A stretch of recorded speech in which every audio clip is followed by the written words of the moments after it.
Ladies and gentlemen, welcome to another episode of Xtreme Memories with Kris Kloss. Of course, I'm your host, and today we have XPW alumni personified. So glad to have him on. His name is Billy Welch. He was known, of course, as the Blunatic in XPW. Yes. No. He was known. Yes, made that very famous. He was more known to the multitude as the Messiah, the very controversial Messiah, the gimmick itself, and we'll get into that.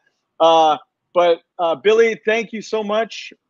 Thank you so much for doing this. I want to tell you, we got a lot of emails on Twitter, Facebook, and ever since this show started, and we have a lot of requests for different guys, and you are definitely at the top of the list. So not only am I thanking, yeah, man, Sorry. yeah, absolutely.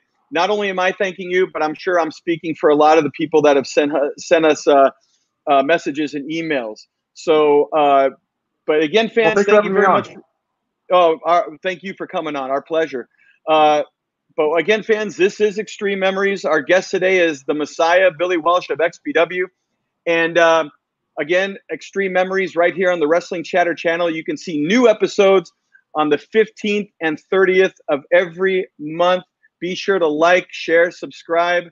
Be sure, please, to throw a comment down on the YouTube page. But Billy, let's get right into it. All right.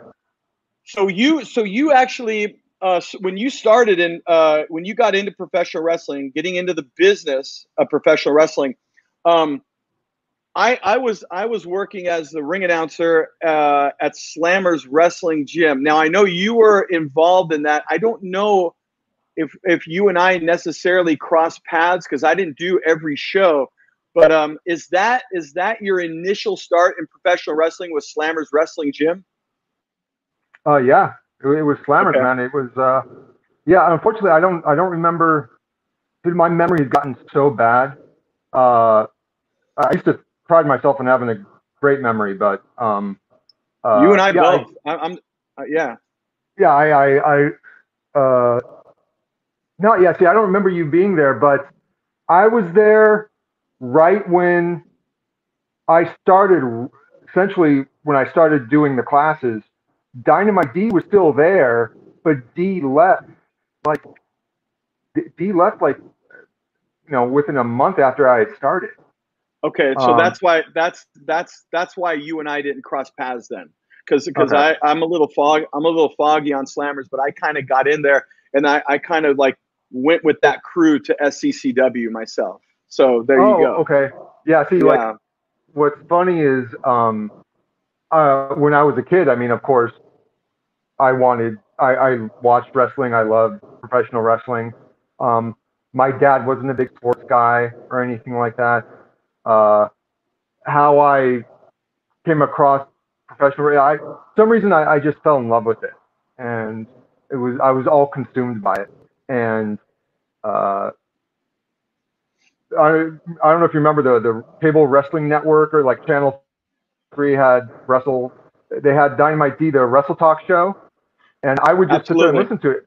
Yeah, and there was nothing on that channel. It was just like the HOA meetings or board meetings, schedule, and so it's literally just listening to the radio, listening to the radio over the TV. But Dynamite D was the host, and I actually convinced my dad to call into the show one time. I was probably 14, maybe 14 or 15. Oh, maybe I was even younger than that. But I called, talked to D. I told D this story. He says, I kind of remember the phone call, which I know he didn't. He was just trying to be a nice guy to me. But That's right. I had two questions. One question was, how do you become a professional wrestler? And he just, basically gave me the Iggy and was like, you got to, know somebody or have a family member in it kind of thing. Just trying to shoot my wrestling dreams down right away, gently. And then I asked him, is the Heart Foundation ever going to get back together?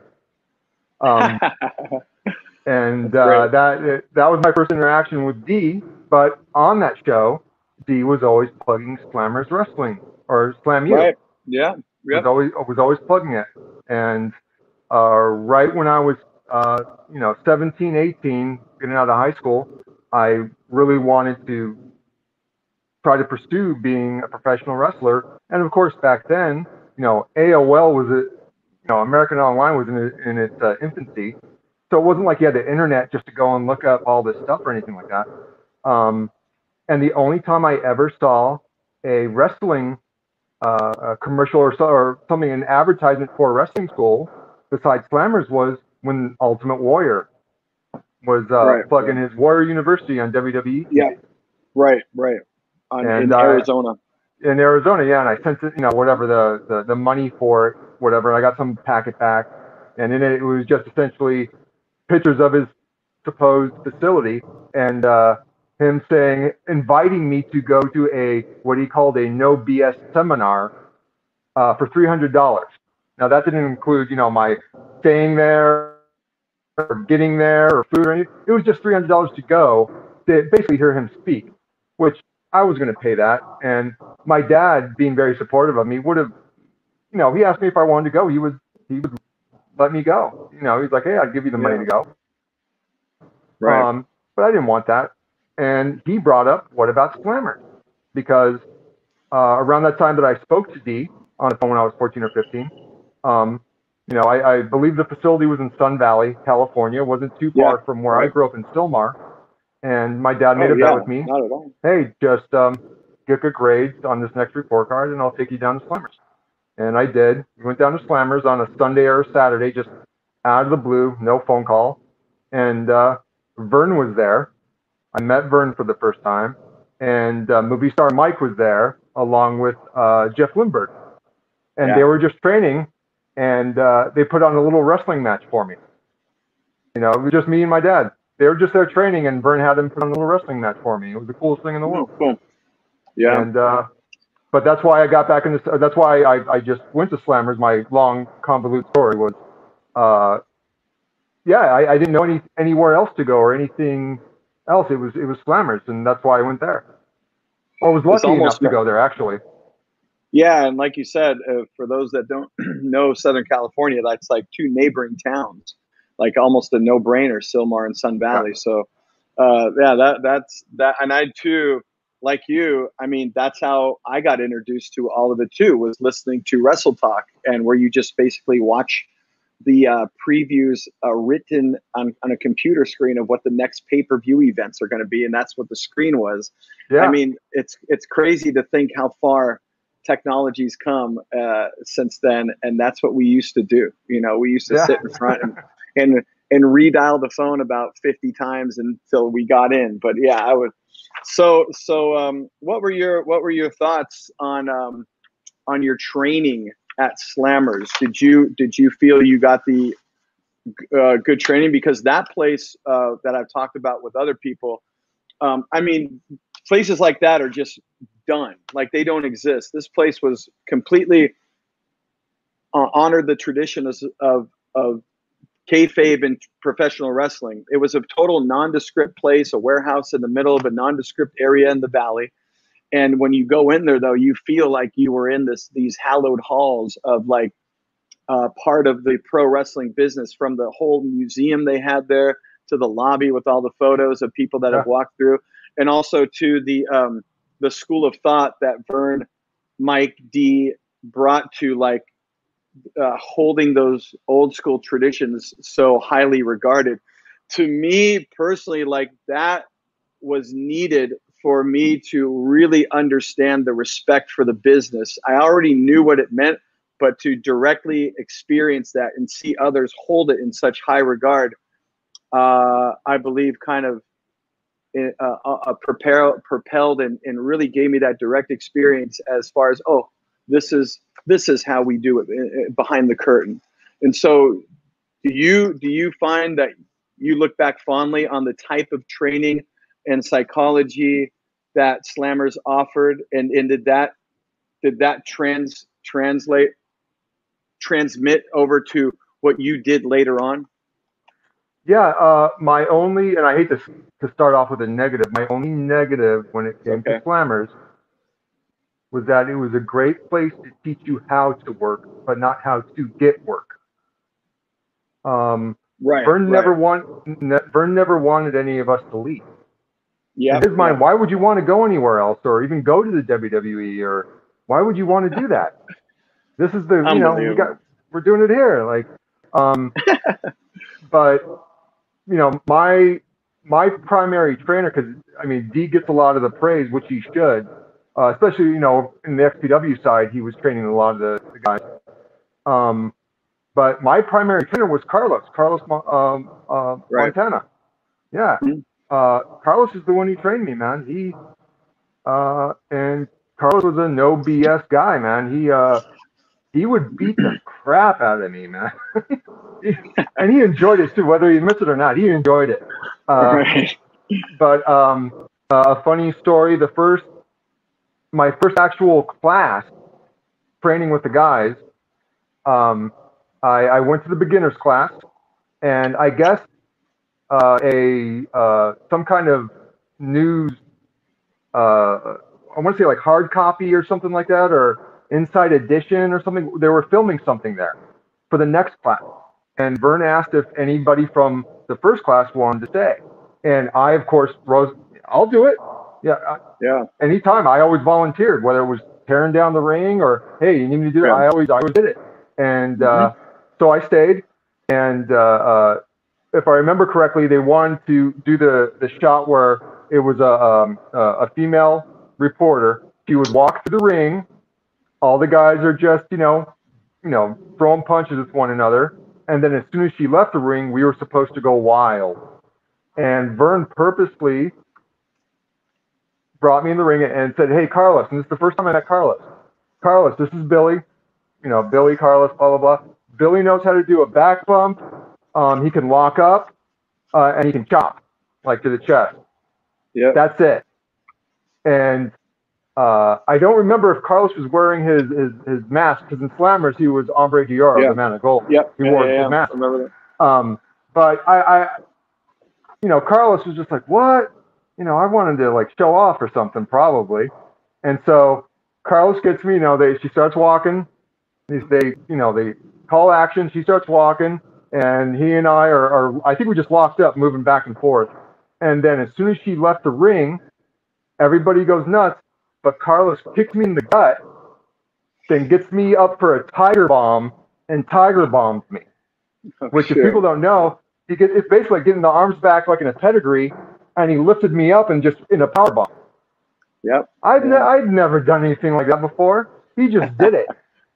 Carlos later on told me, and I didn't complain or anything like that. He wasn't like Vern, admonished him for like, what are you doing? Don't do that to the kid, you know.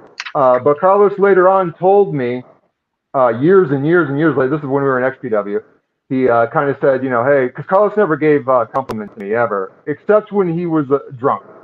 And that would just be, hey, you're doing good, you know, kind of thing. Yeah. But he just said, I know you'd be good, or I know you would get this.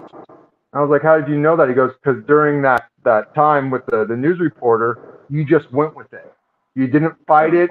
You didn't try to stop it. You just went with it. I was like, okay, thanks. But Carlos was the one.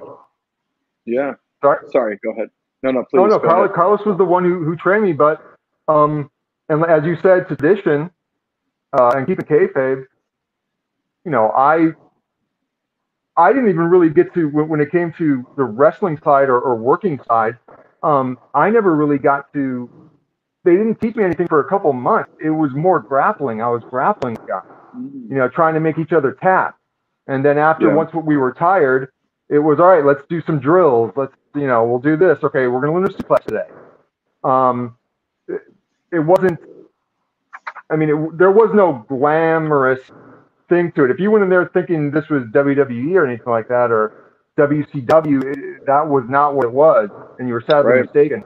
But, you know, we used to beat the crap out of each other, to the point where guys were complaining about me. Once I started doing shows, guys were complaining that I was hitting too hard. But that's the way Carlos taught me. And Carlos one day, I want to say maybe a week before my first, you know, pro match, which was on Thanksgiving, I wrestled El Spirito, who was Felony in XPW. And Felony, unfortunately, passed away recently. But Carlos smartened me up to how this all works maybe a week beforehand, saying, yeah, we really don't hit each other. Or we try not to. I was like, wait, what are you talking about? You guys have been beating the crap out of me for months. And he goes, no, you got it. There's light and then there's stiff. And then he shows me how to do something light and do something stiff. Of course, I didn't know how to do it light because I had been doing it, punching somebody stiff. Carlos told me, you'll get it. One day you'll get it. It'll all come to you. You'll have this aha moment essentially where it's like, oh, this makes sense now. And I had that moment, I think, in my first match in XPW when I was under the lunatic mask. I threw a punch. I threw a punch at, I don't even know, but I cocked my hand back and I just barely hit the guy. Barely hit him.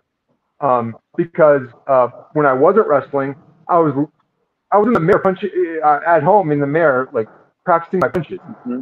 Like just the dumbest thing in the world, but wrestling was always on my mind. And it got to a point, like once I was like, oh, I'm not killing the guy. Holy crap.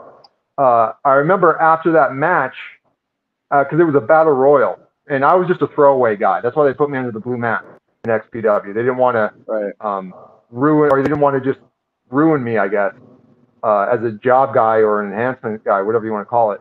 But after the match, Rob Black, or someone told me Rob said, Billy has good punches.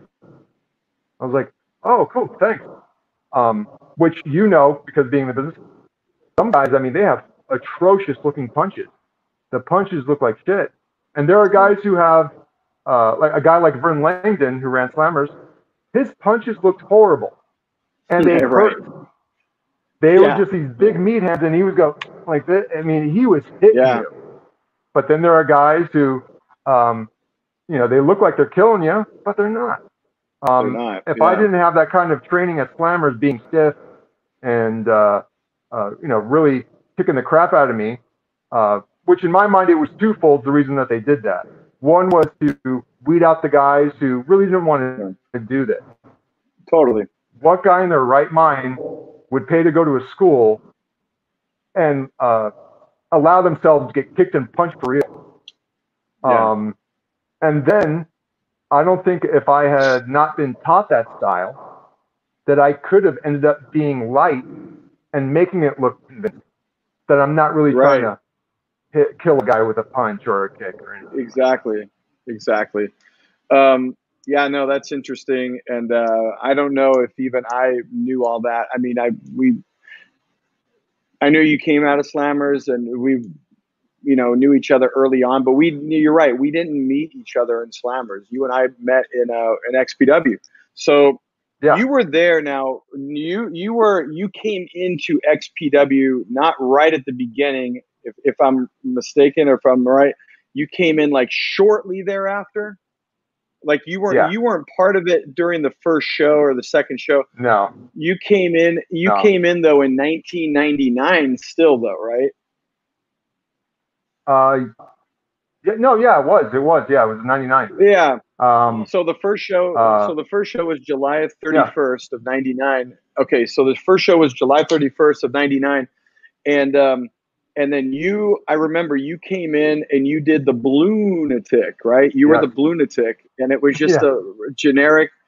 And I remember joking with you, like, "Hey, what's your deal?" Like, I remember I walked up to you and you just kind of rolled your eyes after I said it, but you were kind of interested in what I was about to say, and I'm like, "Hey, what do you have against like red, orange, yellow, green?" Like, you're like, "Oh, But anyway, so you were the Blunatic for a little while, just kind of finding your place. You became the Messiah later, and we'll get into that. But how did you first get into XPW? What was the connection, and who did you talk to, and all that? The connection was Carlos. When I was at Slammers, I was there for maybe 2 years, a year and a half. And during that time, that's when the whole DWO thing happened with D and all this stuff. And just regular indie wrestling BS, essentially. I know, yeah. So funny. At that time, when the whole DWO thing happened, Burns shut down Slammers. Yeah. And as far as he was concerned, it was done. But again, at Slammers, I liked it there, but there was nothing going on there. Nothing was happening. Again, like it's a great place to learn how to work, but not how to get work. I didn't know anything about 8x10, sending that stuff out, sending out your VHS or whatever it is back then. And Slammers really wasn't running a whole lot of shows either back then. But I had left, long story short, I had left California and moved to Georgia for a little bit. And I ended up moving back to California like 8 months or 6 months later. But during that point, I was always in contact with Carlos. He and I were always talking. And then one day when I was at home, I was watching Raw, and the commercial for XPW came on. And as I'm watching the commercial, I'm like, wait, I know that guy. Yeah. I know that guy. And I'm like, there's Johnny Webb. Like, there's D. And I was like, I know these guys. And, I call Carlos, and he and I are talking. I'm like, hey, I saw this commercial, and I saw D and Johnny Webb, who was Pete Malloy in Slammers. And he goes, oh, yeah. I'm gonna be wrestling for him. I was like, really? He goes, yeah, I'm gonna be wrestling for him. They have a gimmick for me, a character for me, and everything. And he was super excited. And then he said, just so you know, some of the guys have been asking about you, but I didn't want to say anything because I didn't know if you didn't want anybody knowing your business, or I didn't want to give out your phone number. I was like, no, yeah, dude, I'm cool. Yeah, I'm interested. What's up? He goes, yeah, they've been thinking maybe, I don't know, adding you or maybe coming in to try out or something. Yeah, okay, cool. And I think like the very next week they had a practice at XPW, which, if you remember, it was on Tuesday.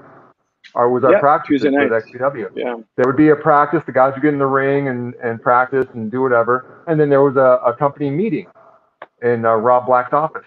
And I went to the first practice with Carlos.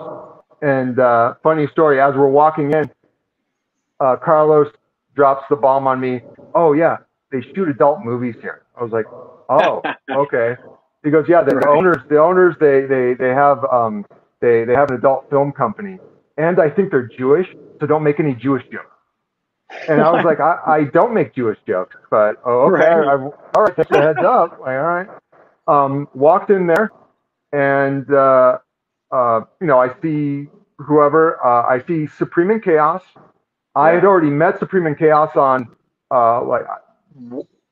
I only did 2 indie shows outside of Slammers.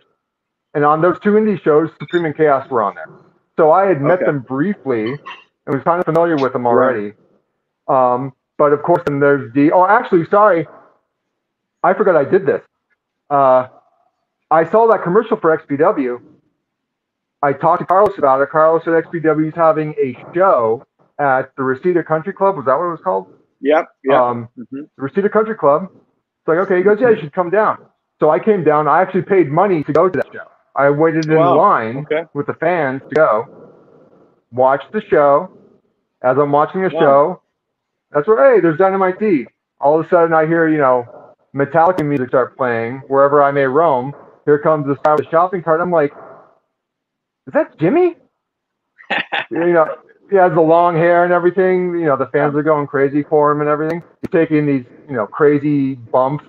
And at that show, I waited, and I ran into Dynamite D, who recognized me, and we started talking and blah, blah, blah.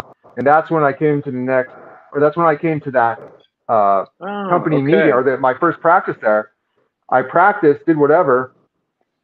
And during that practice, I was bumping around, doing whatever. I went to, and the reason I'm telling you this story, because it leads to another thing, but I went to go get use the restroom or get some water or something like that. And so I'm walking down the hall, and when I go into a room, I go into this dark room because I just got lost where I was going. I just see some dude with, these crappy looking dreadlocks with his boots up on a table on the phone, and he has, these lifts on his boots that are about this high. Yeah. And he's on the phone, and he's just talking, and I walked in and I went, oh, excuse me, sorry, I got lost. And that was it. So then fast forward to after the practices, the company meeting, and I wasn't going to go in the company meeting. Webb was there. Kevin Kleinrock was there. I had met Kevin briefly a couple times at Slammer, or maybe outside of Slammer. I can't remember. So Kevin kind of knew who I was, but I wasn't going to go into the meeting because, as far as I was concerned, I'm not part of the company. I'm here as a guest. Right. And Dee and Kevin and Webb, they're just like, no, yeah, come into the meeting. I was like, okay. All the seats were taken, and so I just squatted like in a corner. And then the guy that I saw in that office that was on the phone walks in. Turns out to be Rob Black. Right. Walks to his desk, sits down. First thing he does whatever with his hands, and he goes, okay, first, who the fuck are you? And he points at me. Oh, and I was like, I remember that. I remember that, man. I vaguely remember that now, dude. Yeah. He just looked at me and goes, who the F are you? And points at me. And I went, I'm Billy. I used to wrestle with a lot of these guys at Slammers. And then Webb just piped up and was like, he's good. He's good. Don't worry about him. He's good. And that was it. That's crazy. Speaking of Webb, like he would be like that. He would like bust your balls like as hard as could be, and then he'll be like super nice guy the next day. It was just very he was an interesting guy like that. But but anyway, so you okay? That's interesting because I mean, I'm sure Rob regrets me ever being part of the company now, but like he was like, hey, who the hell are you? Like, all right, right. Well, we'll get into that too in a little bit. So you were Blunatic, and then from there, so you got in the meeting. Webb vouched for you. You were basically in, but you weren't there from the very beginning. So you did not have an established character, an established gimmick at this point. Where you like Jimmy, Webb, Supreme, Chaos, like these guys, Carlito Montana, like these guys were already like, okay, we developed them. We had these little catalogs before our first show. Like, boom, these guys were like already set in stone before the first show. So you came in, nothing really established yet. They throw you in. I believe it was, correct me if I'm wrong, but I think you were, I want to say it was either Ventura or Reseda, where you were just a Blunatic in a battle royal. Yeah, that was my first show in XPW. If I remember right, it was during, I don't know if it was during that first initial meeting or maybe the second time I was at the practices, but they were going over the battle royal. And they needed bodies, and I said, I'll do it. Right. And there you go. I don't remember who said it. I think it might have been Kevin who said, okay, but we need to put a mask on him because we don't want to waste him. Oh, interesting. I see that there's Kevin's thought process, man. But and I was like, okay, yeah, whatever. I mean, I'll do whatever. Yeah. Like, okay. It wasn't like the Blunatic was my brainchild, and I went, you know something? I got this great blue mask at home I've been dying to use. So, let me just use that. I want to be called the Blunatic. No, Webb called me the Blunatic as a rib. That's all, because it was a blue mask. I wish there was like this great story about like why and how and all this backstory. Literally, it was, if it was a yellow mask, I would have been called the Yellow Tick. If it was a red mask, I would have been called the Red-a-Tick. It was a blue freaking mask. That's why I was called the Blunatic. Yeah. Yeah, and then I would have joked with you like, what do you got against red now? Or blue? Yeah. But exactly. No, yeah. So okay, so you were Blunatic, and so Kevin had the foresight. By the way, going back to Carlos's thing, he said don't crack any Jew jokes. That's all I heard in the office were Jew jokes. What you know how that office was, yeah. You mean like this is the place where you're supposed to not be politically correct. Like what are you talking about? Right. Yeah. So anyway, but just going back to you wrestling. So Kevin basically having the foresight, seeing ahead, right? Not just in the moment, but kind of seeing. And again, I think it was Kevin who said put him under a mask. It sure sounds like if I had to guess, knowing everybody and knowing Kevin, I would put money on that he was the one that said that. Yeah. I mean, that's just, I know how he thinks, and just working with him for years and all that. But he's the type of guy that's doesn't get a lot of credit in this business, except for in our circles, because man, this guy, he always sees weeks, months down the road when he's writing now, which I always admired, going into the office, watching them write on the blackboard what's going to happen this week, meaning how is this going to affect, again, weeks and months later. So I'm sure that was him, but nonetheless, okay, so now we fast forward a little bit, and it was time to give you a character.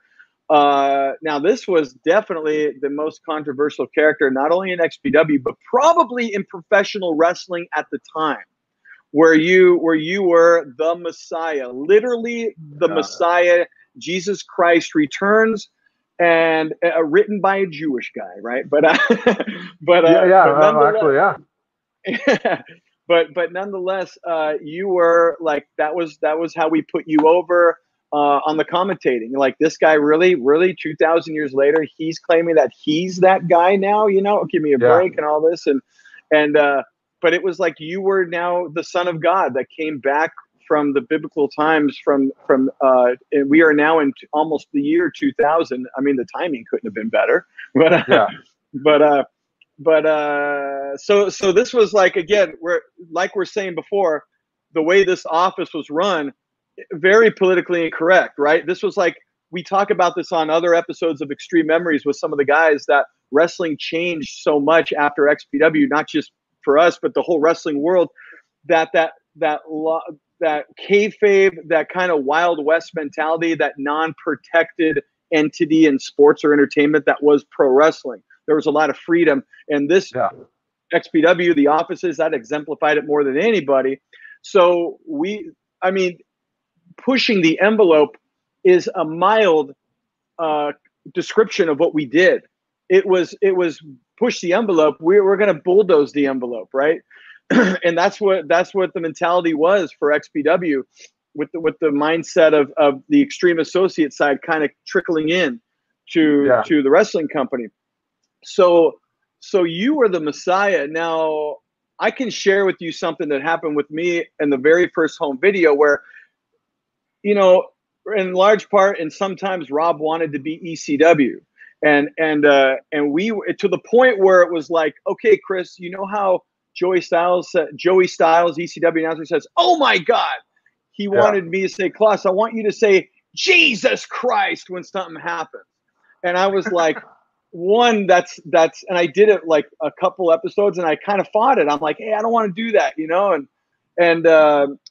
I remember it was like, this is just going to label me as this ripoff, which I don't want to be. And I also at the time too, I grew up going to church, right? Like me as well. I was, so it was like, hey, I don't really like saying that in real life, like, let alone like that's going to be my catchphrase. So I didn't want to do that. Now, that was only one line that they wanted me to say. So that's all I can get to as far as relating to, because I remember having a conversation with you when you were, when they proposed that gimmick to you, and you were kind of, I was hesitant. I hated it. Yeah, you were hesitant, and you didn't talk much about it, but I remember I could tell, like, because I went through that myself. I remember thinking, like, I know this is what this guy's thinking. I know it's what he's thinking. And I remember talking to you, but yeah, please share with like how that was when you first got introduced to that. Back then, I was 21, maybe 20. I don't know, but especially back then, I'm not as bad as I am now, but I was very much an introvert. I was a guy that would go to a party and I'd be in the corner, just by myself. Not that I was depressed or anything like that, but I was just a quiet guy, a quiet kid. Yeah. To the point where Rob would make comments to me later on when I started working there, about how quiet I was, or I would talk. I'd be part of a conversation, and all of a sudden I'd clam up and I'd go off in the corner, or I'd just sit in a place. Mm-hmm. When I was told they had an idea of a gimmick for me, that's why they put me under the mask as lunatic. Yeah. The original idea for the gimmick was I was going to be part of a tag team called the Moral Crusaders, Luke and Matthew, and I was going to be Luke. And basically it was going to be, two brothers, or I guess they were going to be brothers, but Bible-thumping brothers who preached against XPW, against the sex and violence, blah, blah, blah, but at the same time would cheat in order to win. But then, they would talk down to the crowd and everything. Essentially, it's what the Right to Censor group in WWE was. Right, yeah. But if I remember correctly, the guy that they wanted to be my tag team partner, they had a guy in mind, but the guy fell off the face of the earth. No one can get a hold of him. So they pumped the brakes on me doing that, and then put me under the mask, I think, as the lunatic. After a couple shows of me having to wrestle Nicole Bass and getting dropped on my head constantly, because she would drop me on my head and then blame me like I did something wrong. I mean, she was very nice, but she didn't know how to wrestle or anything like that. Right. Nothing. Yeah. But after a couple shows of that happening, I was sick of it. I didn't want to wrestle her anymore, and I ended up was able to get a meeting with Rob, and at that meeting, Supreme was there. I think Johnny Webb was there, and Kevin Kleinrock was there, and I just basically said, hey, I don't want to get dropped on my head constantly. How about I do the Moral Crusader gimmick as a singles wrestler, and I'll get it started. And when someone comes along that fits the bill that you like, that could be my tag team partner, boom, you got your tag team. But I'll just get it started. And Rob essentially said, if I remember right, he basically looked at me and was like, all right, I'll give you this chance. If you screw it up, that's it. You're not going to get another chance. And I remember Lester Supreme. He just looked at Rob, because Lester always had a smile on his face, and he just goes, "Let the guy do it. Just let him do it." And Kevin said something else to that effect, and Rob goes, "No. I really, if he does, I really want to be able to push this character or do something with this character." Yeah, right. And that was an important. That Rob held certain characters and certain aspects in higher regard than he would, let's say, other things in XPW, and I know that was the He yeah. Well, I left that practice and that meeting thinking I am Luke the Moral Crusader. The following week, I show up for practice. I'm lacing up my boots. Rob is walking in, and he looks at me and he goes, "Hey, what's up, Jesus?" And I went, "Excuse me?" He went, "Yeah, Jesus." And I'm like, "What?" I didn't understand what he was saying. He goes, "You're going to be Jesus." And I went, "What? No. No, I'm not. I can't be Jesus. No, I know." And he looked at me, he goes, because at the time where I worked at a place called, I was a server. I worked at a place called Claim Jumper, just a waiter. Yeah, I remember that. And I, at the time, wasn't allowed to grow out my hair, couldn't grow a beard. I mean, even if I was allowed to, I couldn't grow a beard back then anyway. And he's like, "Can you grow a beard?" I was like, No, because of my job. You know that. He goes, "Oh, can you grow your hair out?" I'm like, "No, I can't." Okay. He just kept it saying Jesus. That was it. And then so I had another meeting with Rob, and Kevin was there, and we were talking about it. And I was like, "No, I can't be Jesus. No, I can't, dude. First of all, I'm Christian. I've been to Brazil and built churches. I don't want to do that." It's crazy, right? Yeah. Yeah, and he, and anybody who knows Rob has no respect for anything. That includes himself. He'll tell you that. And he honestly didn't care how I felt about it. Yeah. Kevin was the one who said, the kid doesn't want to do it. Like he feels uncomfortable doing it, kind of thing. Again, the Jew is speaking up for Jesus here. Yeah. Kevin took a lot of crap from Rob over stuff. Oh my gosh. That was Rob's fault. Kevin took a lot of cannon fodder because of Rob's BS. And because Rob didn't want to deal with consequences on stuff that he had put in motion. So amazing. Kevin has my respect. Yeah, I mean, sure. Kevin and I don't talk anymore. We have no relationship whatsoever. But Kevin, ultimately, at the end of the day, is a good guy. Yeah, who took a lot of crap because of stuff Rob was doing and saying and whatever. Yeah. But Kevin clearly saw that I was uncomfortable doing it. Like, okay. Again, I maybe in my stupid brain trying to rationalize all this stuff, like I had no problem doing the promo that Kevin wrote out for me saying that I was the son of God coming back, blah, blah, blah. Because, you know, I'm wrestling, it's acting, you know, you're playing a character. Right. I don't really feel that way, you know. Right. So it's like, I could rationalize it. I just did not want to be called Jesus. Yeah, just, exactly. Don't call me Jesus. You know, because calling myself Jesus and then implying that I am the Son of God coming back, blah, blah, blah. That's just, I'm going down a rabbit hole. I just don't want to go down. Yeah. And again, you want to call me something else, that's fine. I'll try to say the lines on the page as best as I can, but I just don't want to be called Jesus.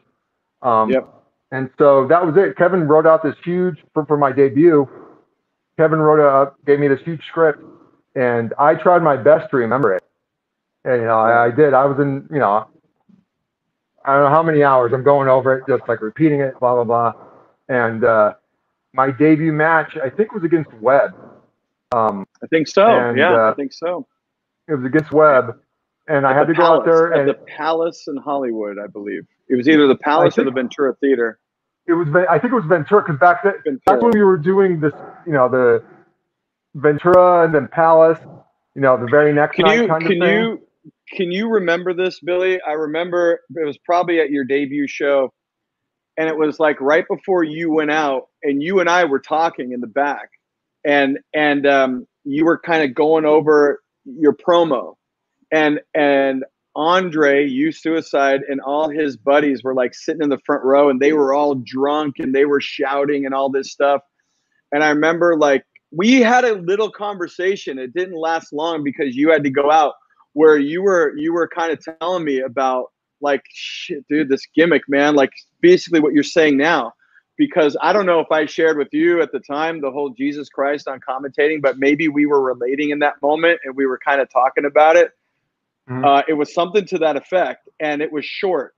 And I don't know if you remember this, but I was like, hey, listen, Andre and those drunk idiots are sitting front row, and they're just obnoxious. Just wait for them to be loud and abrasive, and then on the microphone go, see, you guys are proving my point right now. This is what I'm coming to save you from. You guys are proving my point, and you're being the heel. They're hating on you, but when they hate on you, that's green light for you to say, see, you're proving my point right now. You people are just degenerates, and that's why I'm here. But we also, I don't know if you remember that, but we unfortunately I don't. Yeah, okay. I don't remember. And I remember when I see you say that, I was like, oh, cool, that's what we talked about. Right on. It was one little thing, but nonetheless. Well, I appreciate it. Thank you. Well, it was my pleasure, and it was like if you guys help me look good as an announcer and vice versa, that's all that matters, right? So I remember though we had a small little conversation. I think we were both talking a little bit about like, hey, look, this is just a show. It's just an act. This is fine. Don't worry about it. Blah blah blah. We were kind of both talking, even all the smutty stuff. Forget the religious stuff. Like all the smut that I would commentate on. Like we were just kind of had a small discussion about hey, we're both fine. This is not who we really are. This is at the end of the day, this is a show. It's just like a movie. It's just like a TV show. But in professional wrestling, there's that little bit of suspension of disbelief that even when you're in the business, you question yourself. You would never question yourself if you were in a movie, if you were in a television show. So why do we do that in professional wrestling? And I believe that it's because there's this little bit of a suspension of disbelief. Because when you watch Arnold or Hugh Jackman in a movie, they play a character. You know, when that movie's done, that's Hugh Jackman, the actor now.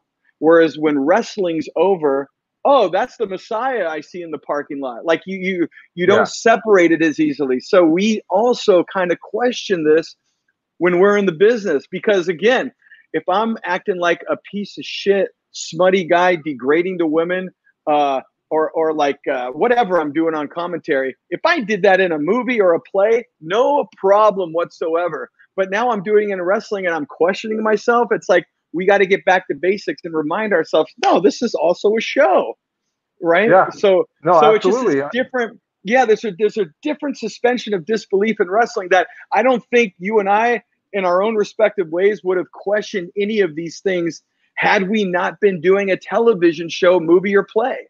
Yeah. No, it's my opinion. No, I agree with you, and especially back then, like at Slammers, when we did shows up in Bakersfield at Strongbow Stadium, those fans believed everything they saw. Exactly. They believed every single day. They still believed in it. And so it, and again, coming from my family, who I love and adore, and have a bunch of, my dad is my hero. I respect him. At the end of the earth, he's the hardest working man I've ever known or ever will know. I didn't want my family thinking like, Billy, you're better than that. Better than that. And believe me, man, my mom sounds a lot like your dad. Like she would drive me if I wanted to go to wrestling, and like she would, and my dad too, but I was with my mom more, and she would take me to places to go if I wanted to go to a wrestling show, and she knew that was my passion. So it sounds very similar to how your dad was. Like he would support you and pay for certain things, and I'm blessed that I had that as well. But now, don't get me wrong. Like my dad would have paid me to go, or would have paid for me to go to the Ultimate Warrior thing. I was paying him back. Like that wasn't here you go. It wasn't. Here. You want to do it? Yeah. Yeah, same here. Like there was definitely a tab. There was no free rides in my house. Yeah, there was none. No. Yeah, we had a tab. We had a blackboard. All right, Kris, don't let this get too high. Yeah. Or pay back with chores or something. Yeah, it was. Basically. Yeah. So definitely that was there. But no, going back to like the family, and that was certain things too. Like my family, like, wow, Kris, like this is great, and people from high school, they still go, you were the Hulk Hogan guy. That's how they know me, like the wrestling WWF guy in high school. And that's cool that you did this. Wow. And all this. And then my family would be like, this is great. We'll all get together after church and we'll pop in your XPW video. I'm like, oh God. Yeah, really. Yeah. Yeah, man. Well, so there was this whole like dynamic of, oh my gosh, this is great. But it was complicated to explain to somebody. You understand this, man. But to explain this to somebody is like, what do you mean you didn't want to show your family? I was like, hey, it's complicated. Yeah. Yeah. My dad, my dad and my stepmother, they, again, like when I was a kid growing up, I had chores to do. Like my dad, we did everything ourselves. Like we built an addition onto our house. We did, masonry work at our house. I was my dad's labor essentially on the weekends. Right. The only reason hey, me too. We put a roof. The only reason I ever played Little League Baseball for 1 year was because I knew that meant I didn't have to friggin' work with my dad on Saturday mornings. Building something or mixing something or whatever it is. But so true. Part of my thing when I would work with them was at 12 p.m. at lunchtime, that's when Superstars would come on and I could take my break and watch Superstars. That's wrestling my dad saw that I liked. Then fast forward to when I'm in XPW, and then I am doing the wrestling that I am doing, the hardcore, the extreme style. I'm bleeding. He's like, what the hell? Right. Wait, this isn't what you were watching when you were a kid. That's right. And like when we would watch this, it's like, that's what my family knew. They knew 80s WWF. Yeah. And so it's, whoa. So not only us in the business, I mean, even us that pay attention to wrestling, it's like, whoa, wrestling's changing fast. And we're almost saying like, dude, what's going on here? So if we're saying that in the business, what are these people that don't really watch wrestling thinking? You know what I mean? Like, this is an ultra shock to them. Funny, man. It's cool to hear you talk about how you were raised and your dad and the work ethic, because I remember we put our own roof on the house. My grandfather, my mom, and myself. And I remember when Superstars came on, I had a little black and white TV. I couldn't take a break. So I remember watching Superstars up on the roof. Yeah. I remember it was the Hart Foundation versus two jobbers. And it was like, okay, hang on really quick. Sean Mooney's going to come on and say where the next event is, and then I'll come back. I got Yeah. But I mean, that's how it was. Yeah. Yeah, and I look back on that though, and I'm so glad that was the case. Like when you say mixing stuff, I remember I went to go. My dad lives in Washington State. I go visit. I'd spend the whole summers with him, and we go out in the woods and we go camping, like forest, not Seattle, but like deep Washington State. And I remember one summer I come up and I'm just ready to go camping. I can't wait. And my dad goes, "Well, we're gonna have this is gonna be one of the best summers we've had." I'm like, "Oh, awesome! What are we gonna do?" He goes, "We're gonna build a basement." I was like, "We're gonna build what? What do you mean we're gonna build a basement? And the weather was great, and it was like every day we're out hauling rocks and taking dirt, and we were filthy at the end of the day. And I tell you, man, at the time as a kid, I thought that was the worst. And looking back, I think that was maybe the best summer I ever had. You know, because that was, because that was like, at the time. It's just interesting you hear and you say this, because at the time you're like, wait a minute, what do you have to do? But then you look back, it's like, no, that was probably better than all those camping trips. Different, but that was better because, you don't never have these opportunities to do something, work like that. My dad he could build anything, right? He was a carpenter basically. Same thing with my dad, but my dad would try to do that, kid psychology on, you want to get muscles, right? This is this. Do this to get muscles. Yeah. Or after about 5 minutes of doing it, I'm like, this is bullshit. Like, I don't what the hell? All right. Yeah, that's why, like Rocky IV, when he's like when that's what it was. And basically like, oh, he's doing it the real way. Rocky's doing it the real way. Yeah. But no, that's awesome, dude. And but yeah, getting back to, so you're the Messiah now, and it is definitely controversial at this point. Like there's things that are said, there's things that are done, there's promos, and literally like you are without saying the name Jesus Christ, you're basically the first show, Guido, I believe, called me Jesus. I'm not surprised. No.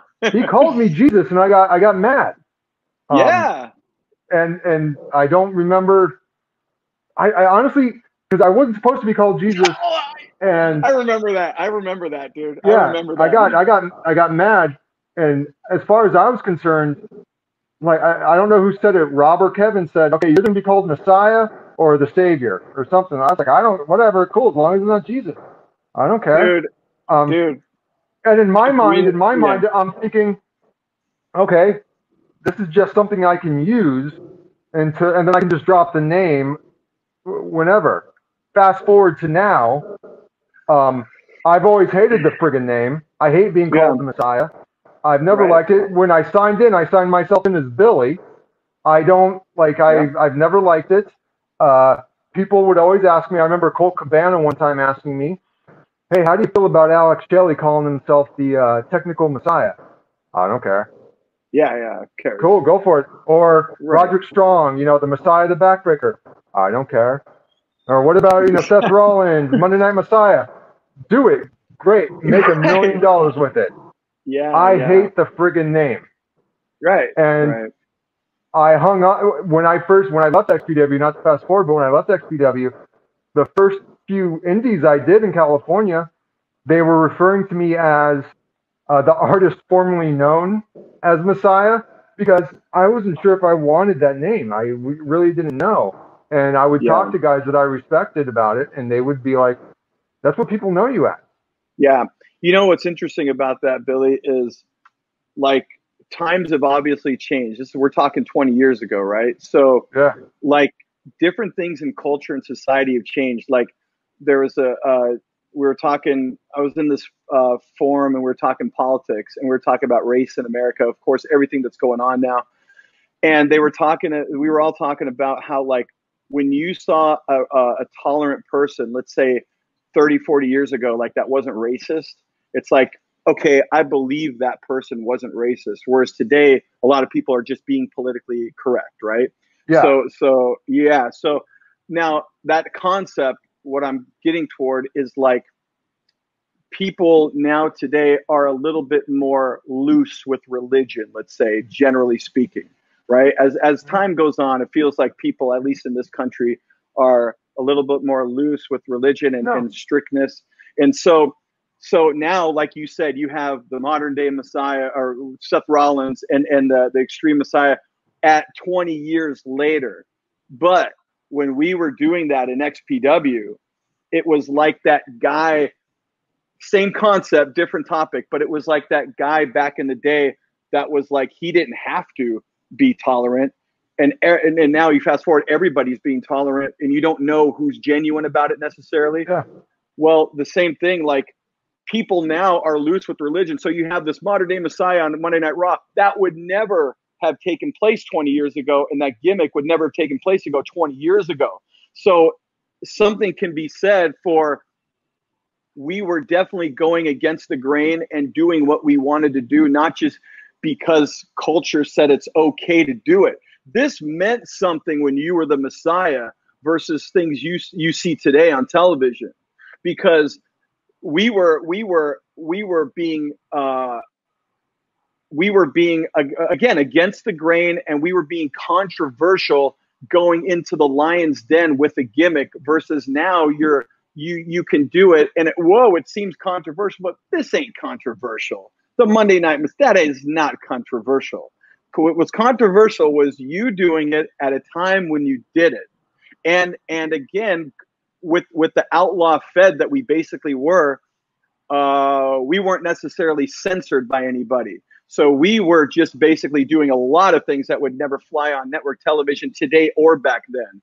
So when people say, like, I understand what you mean, like, go ahead and do it. Like, you're not going to live through this and all that. And more things are important to you nowadays as they are me as well. But you have this notion that, oh, today it's so controversial, but really what you did back then was truly basically ahead of its time. It was ahead of its time. But I honestly believe, and I didn't know it back then, I honestly believe, in whether Rob or Kevin will comment or not, I think it was just a ripoff of Christopher Daniels. Blatant a little ripoff. Bit. It was a ripoff. At that show, that XPW show I went to, Christopher Daniels was on the show. That's the first time I ever saw Christopher Daniels. You're right. And I thought he was great. But in XPW and whatever, XPW, and in wrestling, everybody borrows, steals, whatever you want to refer to. Everyone does it, whether it's moves, characters, promos, something said in a promo. It's borrowing storylines. XPW got their characters from movies. Yeah, right. Just blatantly got them from movies, you know. And I mean, that's what they did, and I didn't realize until I met Christopher Daniels and was able to wrestle against him and wrestle with him in a tag team and all that stuff. I was lucky enough to do that stuff. That it's like, no, this is I'm supposed to. I think I'm a little bit of Christopher Daniels here. That's what I was going to be. Except my character was supposed to go all the way with the being the son of God, whereas his just went up to that line and never crossed it. He was kind of like your originally planned character, more so. Probably, and again, I never spoke to Kris about it. I don't know why he never stayed or he continued to do stuff with XPW. He actually showed up. It's funny just talking to you. I'm remembering things now. He showed up to a practice one time that it was Chaos, Dynamite D. I don't think Supreme was there, but Chaos and D, we were there. Christopher Daniels just showed up out of the blue to train. It was great. Like, hey, and we started training, and then Chaos D and myself, we started doing this stupid thing that we called horror, which was just horse. Like in basketball, you play horse. We called it horror. In wrestling, it was just us trying to duplicate each other's moves. You know, like doing a springboard or a flip or something. Yeah. And all we were doing was like hurting our knees and stuff like that. And I remember Chris Daniels was watching us play this stuff, and Chris Daniels was just like, "Why are you guys doing this? Like, why? You're just hurting yourself." Yeah. We were just young and impulsive, and just trying to top each other with stuff and everything. But I just remember, I to this day, right now, I can remember Christopher Daniels' face going, like, "This is dumb. Like, what are you guys doing? Like, what the hell?" And he didn't come back.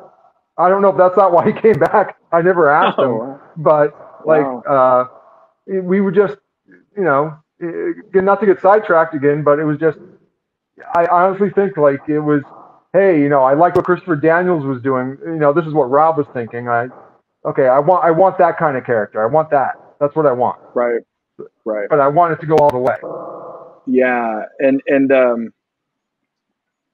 yeah, that's a good point about Chris Daniels, because he does get a little bit forgotten. And I think part of it too was like, I think you did push it a little farther, and Rob and Kevin with the character development. I mean, you did, like I said, you were the Messiah, you were the Son of God, and he maybe it was the concept was definitely the same. And you have to give Chris Daniels credit. I believe that too. I do think that the thing that was never explained to me, and I never asked, was the character was originally meant to be against XPW, against everything it stood for, the sex, violence, ethically cladded women, all that stuff, right? Mm-hmm. I did that for however many months, and then I show up to a show at the LA Sports Arena, and all of a sudden I'm part of the Black Army. Yeah. It was never explained to me why. And then all of a sudden I'm with the guy. It made no sense. And I don't know why I was put with Rob and them. It was never explained to me why. You know, it's funny. I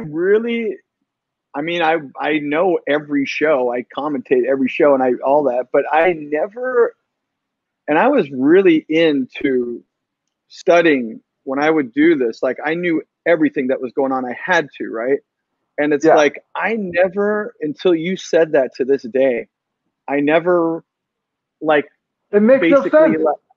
I basically never investigated the hole in the story that you just brought up. Never once have I ever did that. And I guess I just chalked it up to like, well, he's a bad guy. They're bad guys. That's it. You know, they're healed. I guess. Yeah. But you're right, man. I was just told them. Yeah. And then I wasn't that character necessarily anymore. Right. And then Rob put me with Lizzy. That's funny, man. And I became like her pool boy or something. I have no idea what the hell had happened. Like all of a sudden, it made no sense. It made absolutely no sense. That is, I mean, I'm laughing about that now because I've known that it makes no sense. Like, why the hell am I with this guy? But I'm also laughing that I never, like, because I would always question shit. Like, if this didn't seem right or that didn't flow or something, like, I'd talk about it with more Kevin than Rob.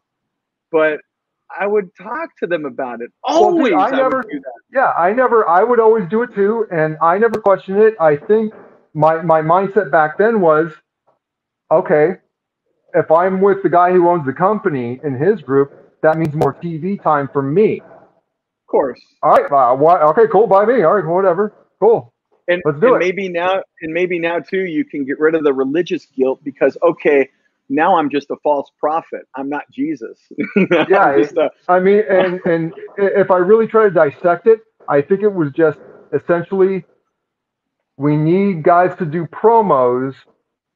They were backing themselves in a corner with the storyline of Sabu and Lizzy versus Rob and Rob's Army.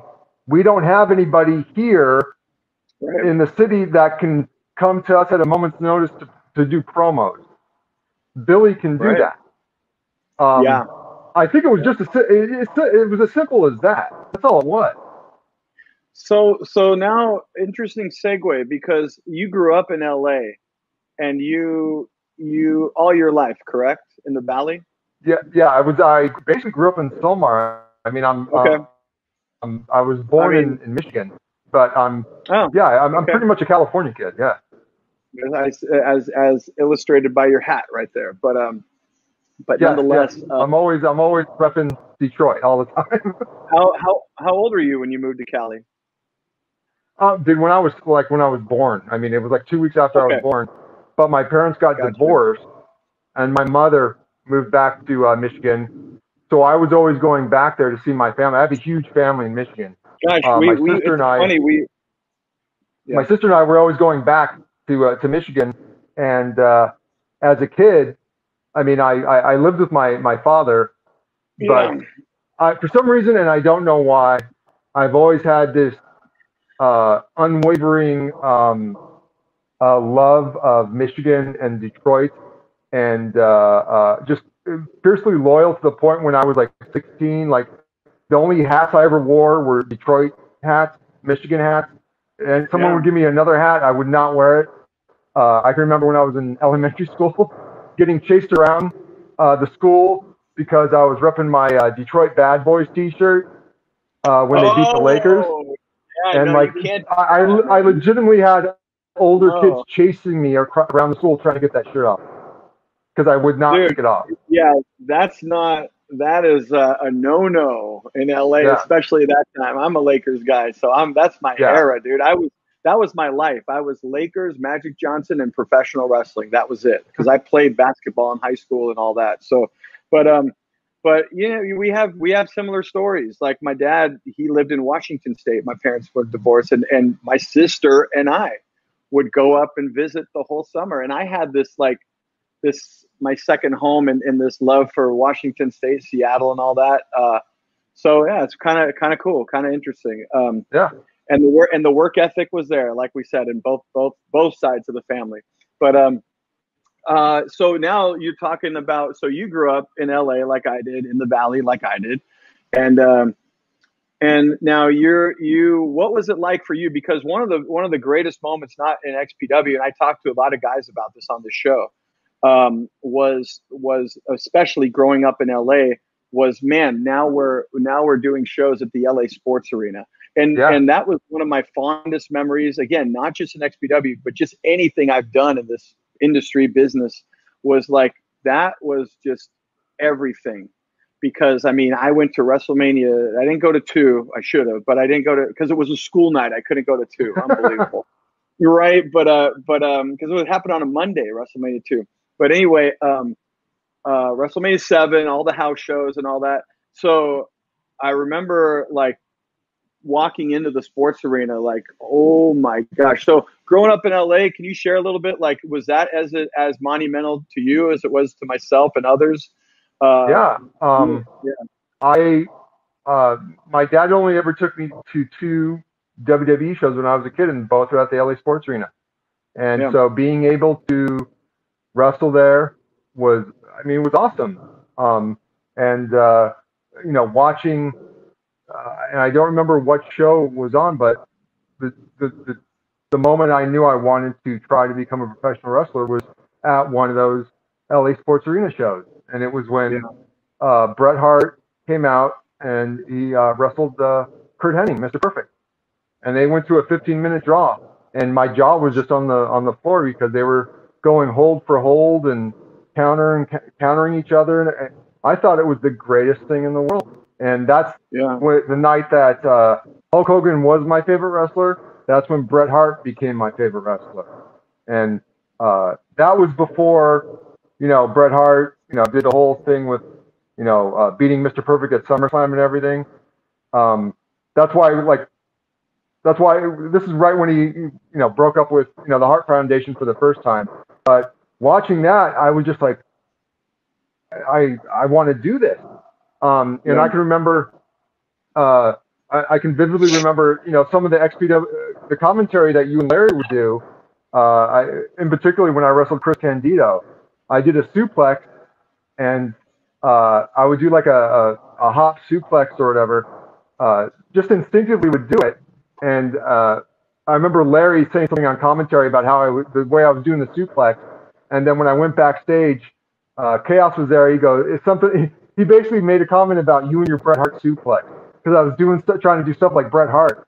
Oh wow! I mean, that's how much he. That's how much I idolized him and wanted to do it. Right. But being able to wrestle there was, it was a great opportunity. I mean, I wish we had the whole place packed, but whatever. Yeah. Still, the opportunity to wrestle there was awesome. Yeah, we had that lower bowl was pretty much full. The lower loge section, which again, like if you're at an event, like and that lower bowl is packed and the fans are rabid, like it feels like the whole place is packed sometimes, So yeah. But yeah, no, that was great. And then we had different stars come in. So now you were like most all of us in the beginning, with the exception of like a couple guys, Big Dick Dudley, Cronus. And then when Shane Douglas came in, but what was your thoughts of like outside talent coming to XPW and working with guys like New Jack, Sabu, and then guys that came in like Terry Funk, Abdullah Butcher, again Shane Douglas, Candido. But I remember you had a pretty damn good match, and I want to say it was in Ventura Theater, 1-on-1 with Chris Candido. But I enjoyed that match. I remember, like, Candido always looked like this established pro veteran. I remember you in there. Yeah. It was like you came a long way in a short amount of time. And I remember this vividly, like when we called the match, I watched it later, like knowing, meeting you, because we didn't meet in Slammers. And then like Lunatic and all that. And then boom, you're in there. You're already established as Messiah. And then Candido just looked like that old veteran of the old days. And then, whoa, you guys are going out like, ooh, this is good, man. And I remember thinking like, so the outside talent coming in, I want to know what you thought of all that, how it was with working with some of the guys I mentioned, as well as like, because for me, I didn't like our homegrown guys getting being put in the back of the bus so much. But I think they did a pretty good job with like not necessarily like, okay, here's the outside talent. They're going to have matches with each other. And here's our homegrown guys. They're going to have matches with each other. No. If you're going to come in and you're outside talent, you're going to mesh, and we're going to put certain guys over here, our guys over. And that's how it's going to work if you want to work here. So I think Kevin and Rob did an all right job with that. Not just being like another indie show where we just pay the star to come in, do a one-off and leave, So, but with that said, what was it like for you? What was your initial thought when you saw these guys coming in? Now that you're getting your star is kind of becoming established, did you think you were going to get outshadowed, or did you think, no, this is a good opportunity, a little bit of both? Honestly, it's a simple answer. Dude, I was just too ignorant to anything about the wrestling business. So I was completely unaware of anything about politics, being overshadowed, undershadowed, whatever you want to call it. I didn't understand any of that. Or I didn't see any of that. Because keep in mind, even though, I was wrestling at Slammers for like 2 years, XPW and Slammers is a completely different level. And then I'm being given the opportunity to wrestle guys like Chris Candido, who was the first name guy I ever wrestled. And Chris being as gracious as he was, because back then, the reason I wore all black as Messiah was because I was a skinny kid, and Rob was trying to hide the fact that I was a skinny kid. Because at Slammers, you wore tights, you wore trunks. Yep. And then, so that really, yeah. No, that was the only reason I wore the black T-shirts and the karate pants, was to hide the fact I was a skinny kid, not to look like Tommy Dreamer or anything like that. It was to hide the fact I was a 166-pound skinny kid. That's all it was. Yeah, and simple as that. And it worked. And it worked because it like emulated like a priest in a way. So it made sense. You know, they were able to do it, and it still made sense. But you know, it's funny. Like when you mentioned that was your first match against an established guy, it's like I think looking back at it now, I think that match kind of gave rise to your stock as a performer. My opinion, but I believe that it gave rise to your stock, maybe unknowingly at the time, from your standpoint, from any of our standpoints, and Rob and Kevin, because once you had a good match with him, it's almost like you were now accepted not only by the office but by the fans. That okay, this is an established guy now. So I think looking back at that match, I feel like that catapulted you more than maybe we realized at the time. Maybe I know the match that match with Chris Candido, I had one of those aha moments that Carlos was always talking to me about, and that's when Candido had me in a corner and he was punching me, and he was barely touching me, but I was rocking my head back, waving my arms around like this, like he was killing me with these punches. But he wasn't even touching me. I just naturally did it. I just remember thinking to myself, like, I just did it. I don't know why. Yeah. And it worked. It was supposed to be that. But I think the match that got me on the radar of the fans a little bit, and with management was when I did the first King of the Deathmatch tournament, and I had my match with Supreme and Webb and all that stuff. Oh yeah. And I look at that time as a double-edged sword, because I never got into wrestling, or when I wanted to be a professional wrestler, to be a deathmatch wrestler. Ultimately, that's kind of like what I'm known as, and that's fine. I don't see myself as that. I never have. Now, if you want to call me a hardcore extreme guy, okay, definitely. Yeah. But I distinctly remember our next show at the Palace, after the deathmatch tournament, when my music hit, there was this huge pop, and it was a result of me doing what I did during that deathmatch tournament, I believe. And that after that deathmatch tournament is when I moved away from what I was doing, and I was being put with the Black Army. Was after that. Makes sense. It makes sense. And yeah, there was a pretty rapid shift right there. So yeah, I mean, that was my next question, is like your thoughts on death matches, because again, I can relate to the point, like when I get booked on shows, I'll get booked to commentate shows, but dude, in large part, it's, hey, we're going to have a deathmatch tournament. Kris Kloss, you think you want to commentate? Okay, yeah, I'll do that. But like probably 80% of the people that want to hire me to do commentating, it's always deathmatch related. It's like I'm a wrestling announcer. I grew up with the 80s WWF, but that's just again something that organically happens. And I, like you, I accept that. That's totally fine, especially if they're going to pay for my travel. I get to go see a city I've never seen. Why the heck not? But it's funny because it's like, I mean, I'll call a death match, but okay, that's how you labeled me. All right. So yeah, but I completely relate to, I mean, a lot of us in XPW, I'm sure the same. But like, but share some of your memories. I know you grew up WWF wise, but when we got older, like, okay, now ECW was around, WCW. Some of your memories about working with some of those stars, like you worked with Sabu, you worked with New Jack, you worked with, again, Candido, and also meeting these guys. And what did that mean to you? Kind of like going into the sports arena. Now we're in this avenue. We're kind of out of the slammers. We're out of the SCCW. We're on television, and we're working with all these guys at the time. I mean, of course, now we look back and we can meet these guys and it's not a big shock anymore. But at that time, we were young in the business, living out our dreams. I mean, how was it working with those guys? Some of your favorite matches with those guys, and what did it mean to you?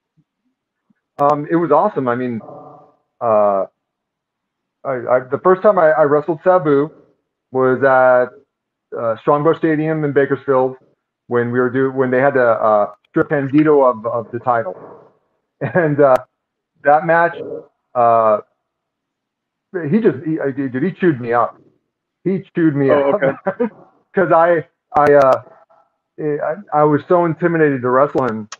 You know, he was giving me openings to do stuff, but I wasn't taking it. I was very apprehensive. When I had my second match with Sabu, which was at that New Year's Revolution, after XPW had taken that hiatus for 6 months or whatever it was, I completely did a 180, and I was way more confident in myself and my abilities to wrestle someone of Sabu's caliber. New Jack, I had a great time wrestling New Jack. He was great. When I wrestled New Jack, that was the night Supreme got burnt, got lit on fire. XPW's Rapture, yeah. Yeah.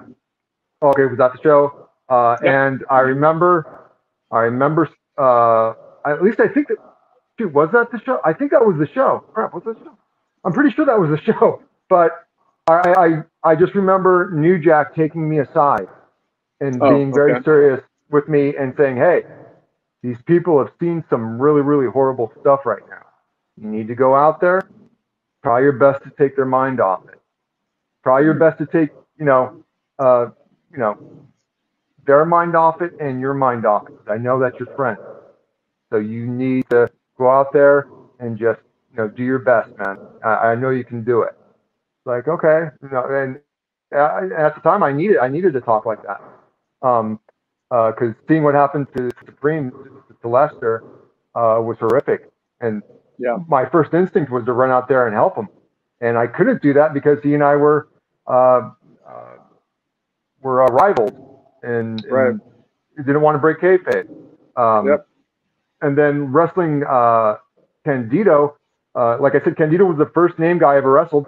And Candido, at the time he had Sonny, he had Tammy with him. Both of them were extremely gracious and nice. And I remember talking over the match with Chris Candido. And, he's talking to me, and Chris, when he was excited, he talks really fast. Okay, you hit me with this. Duck this, and I'm like, okay. So we go to talk to Rob about what we're going to do in the match, because Rob, I believe Rob and Lizzy were part of the match as well. So he goes over everything with Rob, and Rob's like, okay.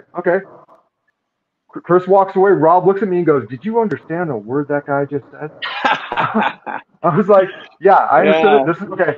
This is what's okay. This is what we're gonna do." And then I explained it to Rob. Like, okay, that makes sense. All right, cool. It was having those guys, even like Vampiro. Vampiro was great when I got to wrestle Vampiro. Vampiro's the nicest guy in the world. I can honestly say, I don't have a bad word to say about any of those guys. Those guys are nothing but cool and nice with me. I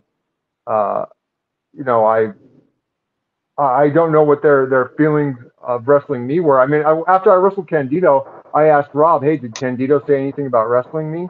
And he goes, "No," or even Sabu. He told me when I wrestled Sabu, the only positive thing Sabu said to him was, "The kid listens. The kid listens. He's a good listener." I'm like, okay, cool. Which I understood that. Like, okay, that's great. That's awesome. I completely understand that. And that's a compliment coming from Sabu. And then he said Candido said Candido said I was good. Like, oh no, the kid's good. And then Rob mentioned that he hated wrestling Damien Steele. I was like, Sabu, that's what Candido said. Yeah, he liked wrestling you. Yeah, Candido liked wrestling you, but he didn't like wrestling Damien Steele. I was like, oh, okay. And like, whatever. All right.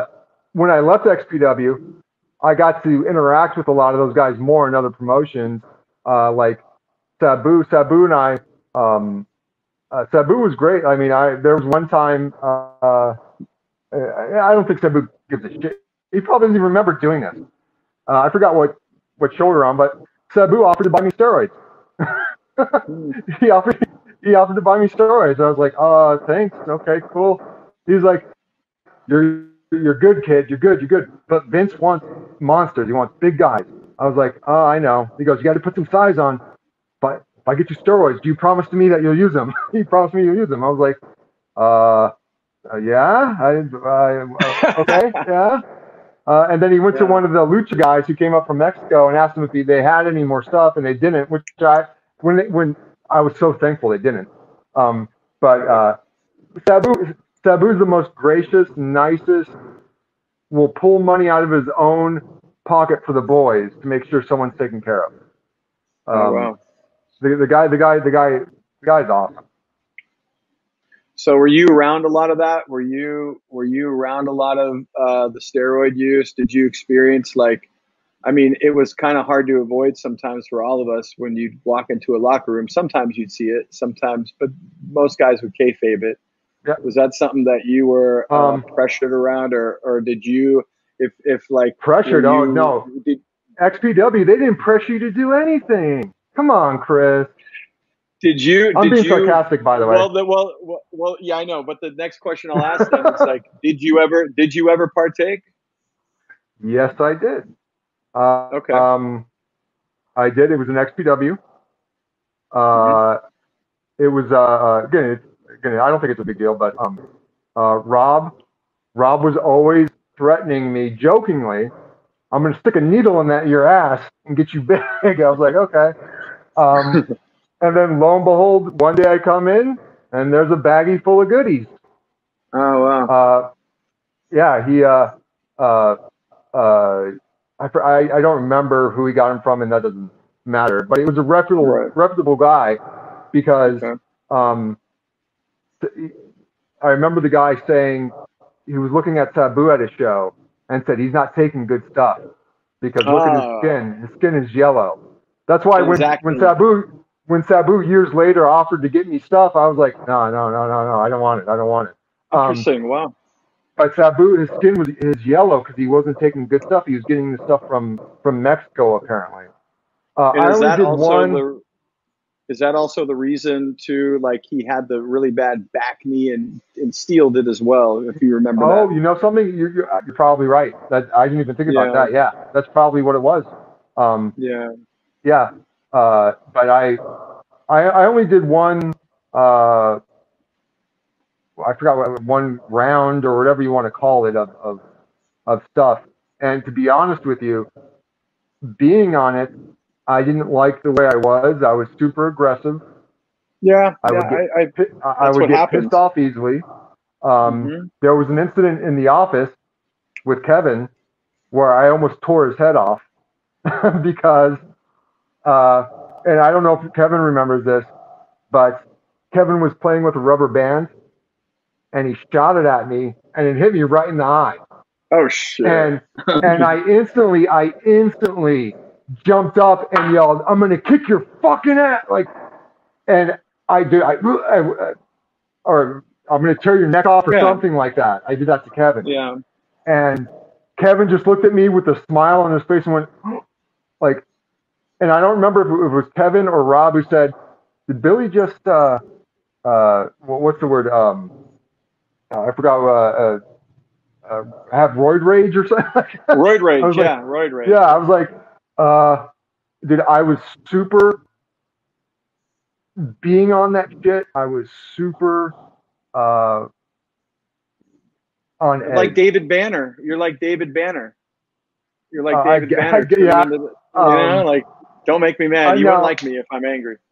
I remember being on that stuff, and I at the time Superstar Billy Graham had a book that came out, and in it he talked about when he would take steroids and how he could feel it coursing through his veins as he was sleeping, in his bed. And I remember one day at the office when I was working at Xtreme, I dropped a piece of paper, and when I went to bend down to get the piece of paper, I wish I had a better vocabulary to explain it. Fine, but man. I could feel it in me. Yeah. I could just, yeah. I did. It wasn't like a bad thing. It wasn't a like I want to tear someone's head off or anything like that. But just like I feel strong right now. Like, oh, like right. coursing through your body. Yeah. Yeah, I could just feel it. Like I said, I only did the one cycle, and again, I don't know. I don't even know. Actually, at the time, Rob made Kevin get me a gym membership, and I was going to the gym while I was at the office. I'd go to the gym and work out and stuff. And I mean, I clearly put on size. Yeah. I got a little bit bigger. Even after I left Xtreme, I mean, I would still work out. I wasn't on that stuff anymore. I would still work out and everything, but because my mindset always was, look the part. Always look the part. People think of a wrestler as this way, which, it shouldn't be that way, but I take that mindset when it comes to my professional life. I mean, if you're a police officer, look like a police officer. If you're a doctor, look like a doctor. I mean, whatever it is, look the part. Look the part. But I only did it that one time, and it's I did not like the way I felt.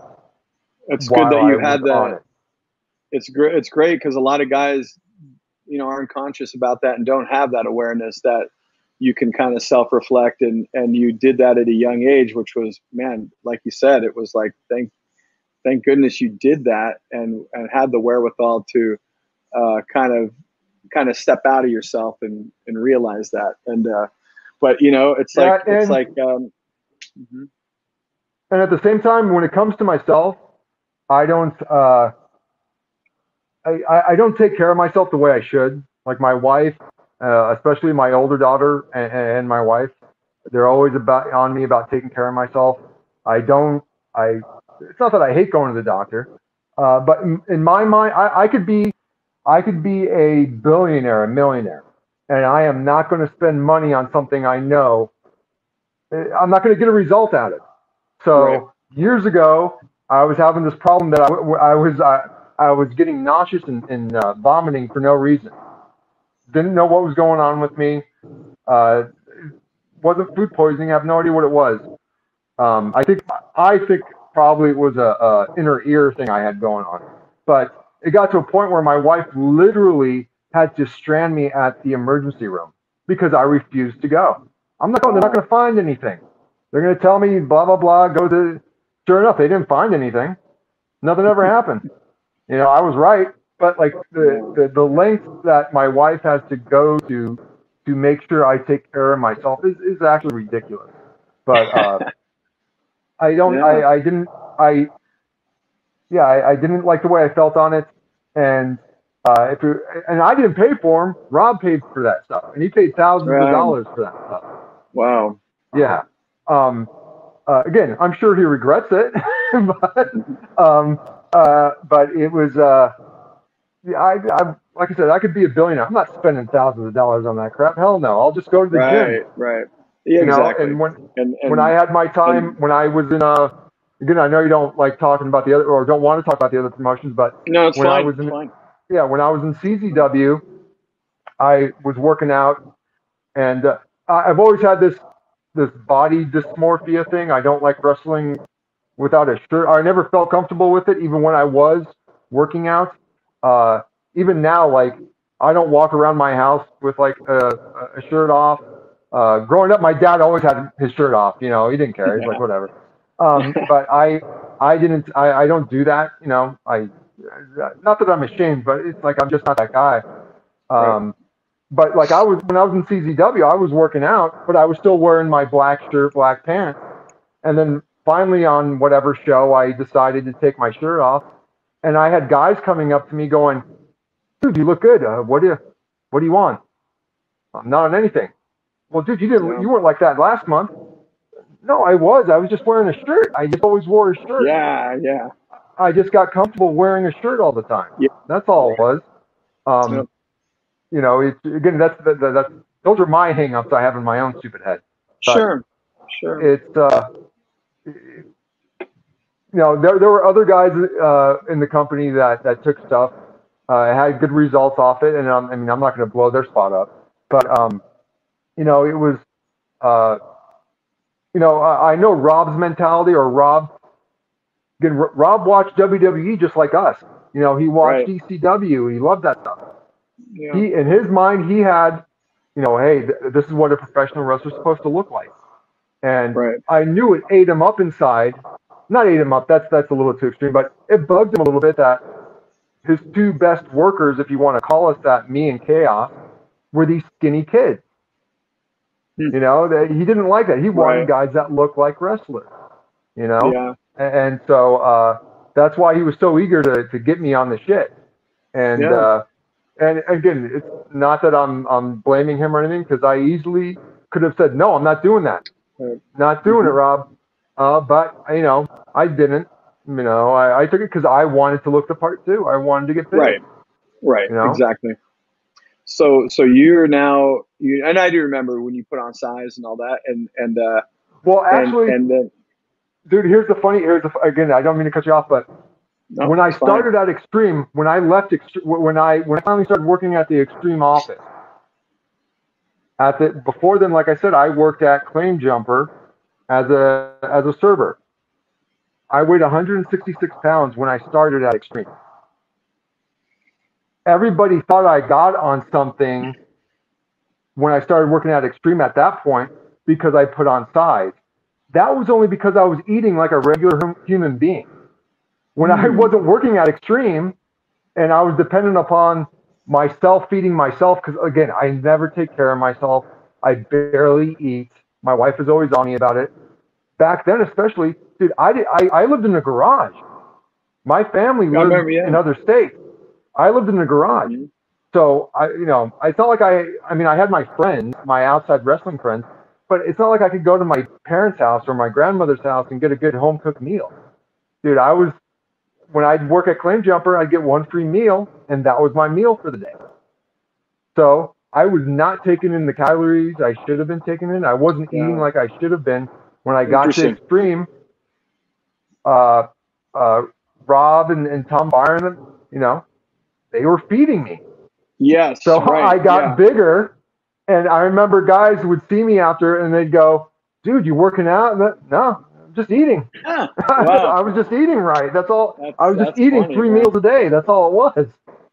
Yeah, they if you were in the office during those times, it would be like a jumbo pizza or Dr. Hogley Wogley's barbecue or some Mexican food. It was just always, if you happened to be there, oh, you got some good food. So in the morning when I first started working there, they'd have the roach coach that would come by, and you could eat something in the morning from there. And I'd get like a breakfast burrito or something, and then lunch would roll around, and Rob would buy or Tom Byron would give me money to go get him lunch. Right. And he would always get yourself something to eat.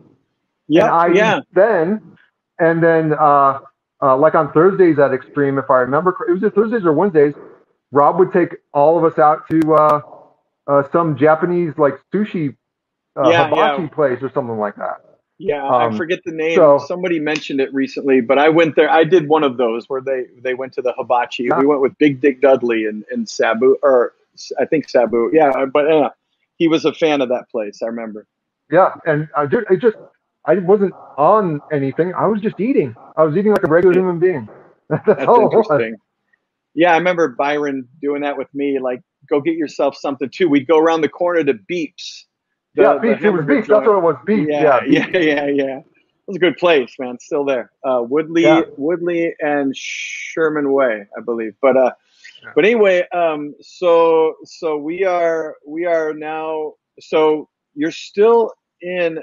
Oh, before we get to, I was going to talk to you about a couple things, but myself, the late great Supreme, Homeless Jimmy, Kid Chaos, and the lovely Christy Miss were all sitting ringside for a particular event at the Grand Olympic Auditorium called Heatwave, ECW's Heatwave 2000. So you, myself, and the four others that I mentioned, we're sitting ringside. Kevin and his crew are sitting first row in the balcony upstairs, and so I don't have to get into the whole. Everyone knows about Heatwave. We've also talked about it here on Xtreme Memories, what that was. Yeah. ECW coming to LA and we taking exception, and the way Kevin described it, like, you know, we weren't going to jump the rail. It was a publicity stunt, get on TV, and don't interrupt. We weren't there to disrespect the matches and all that. But Chaos brought you up in our interview with him. Shout out to Chaos, Santino Brothers Wrestling Academy. Yeah. But he we were talking all about it, of course, and him and I were reliving that because we were all there together. And so when we go outside, you know, talk about your experience there. But really quick, I'll just mention before you kind of get into all that and what your thoughts on that were and your memories. Chaos mentioned that you were basically turned into Obi-Wan Kenobi outside. That's how he described you. Oh, really? And yeah. He basically said, you know, we were out there because we got all separated. I was pushed out one of the doors with Jimmy, and then we met up with D, and then you and Joey, he said, like a couple minutes later, got shoved out, escorted out another door. And so Chaos started breaking, not Kid Chaos, but Chaos with a C started breaking up again in the streets there, right? And there were pockets of it. So I was with Jimmy and D and whoever else with like 7 ECW guys, 8, 9. And then you and Chaos were over on like up the street a little bit, I believe. And then so the way he was explaining it was like, you guys were approached by a good number of ECW guys, and you just straight up said, hey man, like, we didn't do anything. This was your fault. We don't want, like, again, he described you as like Obi-Wan Kenobi in that moment. Right. Like, whoa, I don't know what Billy did, man, but he did some Jedi mind trick shit, you know? And it was like, to this day, I was like, how did he pull that off? This is how Joey Chaos was explaining it. It was kind of funny. Told me that, yeah. Yeah, well, check out his interview that we did with me on an episode, and he goes all into that. But now, if you remember that part of it and anything else from that day, how it came about, how you found out, like, we were going, we got tickets, turning our shirts inside out, sitting ringside and all that stuff, like, where was your head out and at the time, and what were your memories of that and your opinion on us doing that personally? I remember, yeah, they were coming to town. Rob took exception to it. Again, there was so much backstage or stuff going on that we didn't know about. I had no idea Rob had a prior relationship with Paul Heyman and all that stuff. We were just all pawns in that bullshit. So I hate kind of stooging myself out, but it shows how much of a mark I was back then. Maybe still am, I don't know. But I remember mentioning to Rob, because I would see in whatever wrestling magazines, like The Wrestler and stuff, of like there's a picture of Perry Saturn and Tommy Dreamer at a WWE event, and like Saturn's sleeping like this, you know, he's just sleeping because they're so bored with the show, you know, kind of thing. I thought that was funny, you know. I mentioned that to Rob, but and Rob thought that was funny as well. Right. You know, again, had no idea that ECW and WWE had a relationship with each other back then. No one did. No one did back then either. Yeah. But and I don't think that's where the idea came from. But I remember telling Rob about that.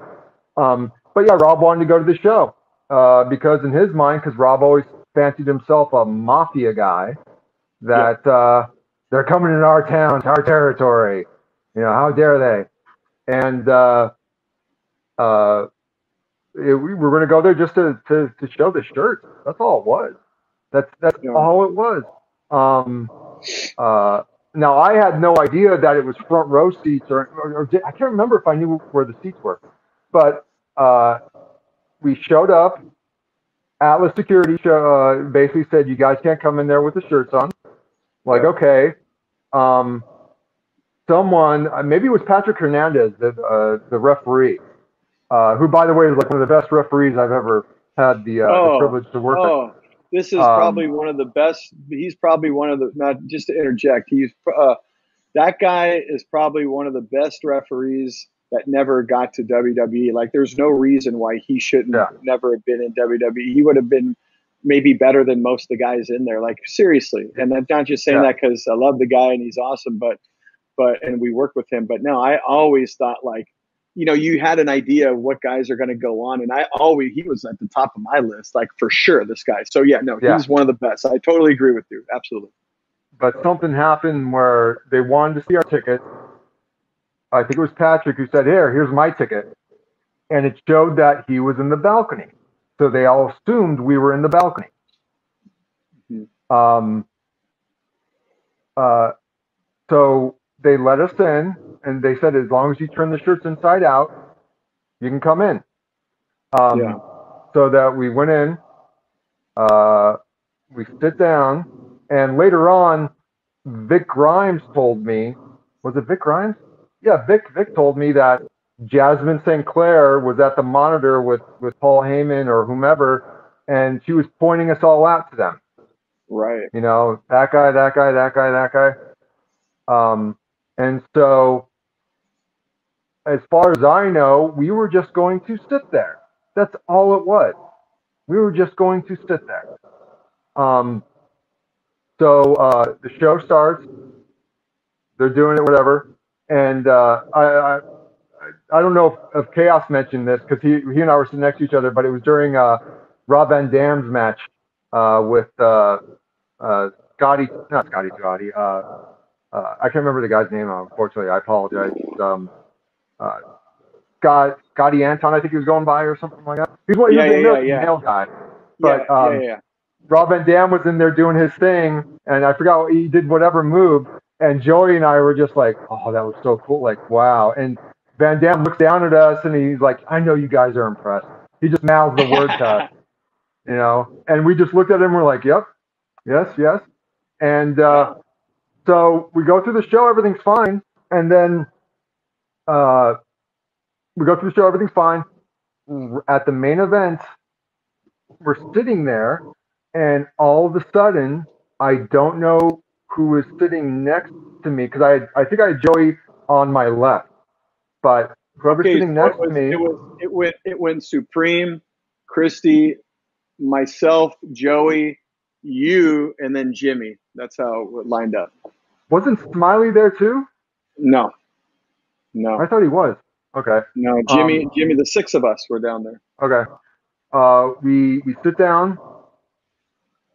Then, you know, it's the main event, and all of a sudden, whoever's Joey's the one who then whispers to me when Chrissy stands up. We show our shirts. I was like, wait, what?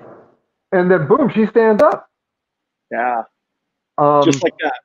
Just like that. I honestly do not remember if I stood up or not because I knew that was wrong. I knew that was BS. That's not what we're here for. And anyway, we're on the we're sitting hard cam. It's not like they're gonna see our freaking shit. Like, I know. Yeah, it was so stupid. Because Kevin went down to get tickets, and I actually told him, like, I didn't know you stood in line early to buy tickets. I thought we had some sort of hookup. He goes, nope. I got there hours at the Tower Records, and he stood in line. And so I guess he looked at the map, and it was basically like playing roulette. It's either going to hit black or red, right? Maybe green, of course, but it's going to, you look at the map and it's like, okay, there's the ring. There's the aisleway. Okay, I got a 50-50. Either hard cam's here. I'm going to guess here, and he guessed the wrong side, basically. You know? Oh, really? Okay. Yeah. Well, I do remember. I was under the impression Rob and Lizzy were going to be there. They were supposed to sit up wherever it was, and then he chickened out or whatever you want to call it. He didn't want to do it, and us being eager and dumb, we went. If there's one thing I could change, anything that I've done in my professional wrestling career, it's that moment. Because that moment was disrespectful. It was wrong. And like I said, I don't remember if I stood up or not because I knew it was wrong. I don't know if Joey mentioned this, but I was in the car with Joey as we're driving back after all the crap happened, and I was saying, "This is wrong. Wow, this was wrong. We shouldn't have done this. Is so stupid, and it's stupid on all ends. All ends. It was on both sides. On both sides, yeah, on both sides. Yeah. And when we stand up, whatever happens, and then Alice Security said if we show our shirts, LAPD will escort us out. I do remember them saying that. So then all of a sudden, someone grabs me. It was it might have been a security guard or whatever, but I think it was LAPD. They grabbed me and I had my hands behind my back, and I'm being escorted out. And then you got the place chanting XPW, you got the other side chanting ECW, and as we get escorted out, we get escorted out, we get pushed through the door, or as we're getting escorted out, I get this wallop alongside the back of my head. It's like, what the hell? And I turn around, and it looks to me like it's this bald, long-haired, bald, unshaven, drunken fan, all pissed off.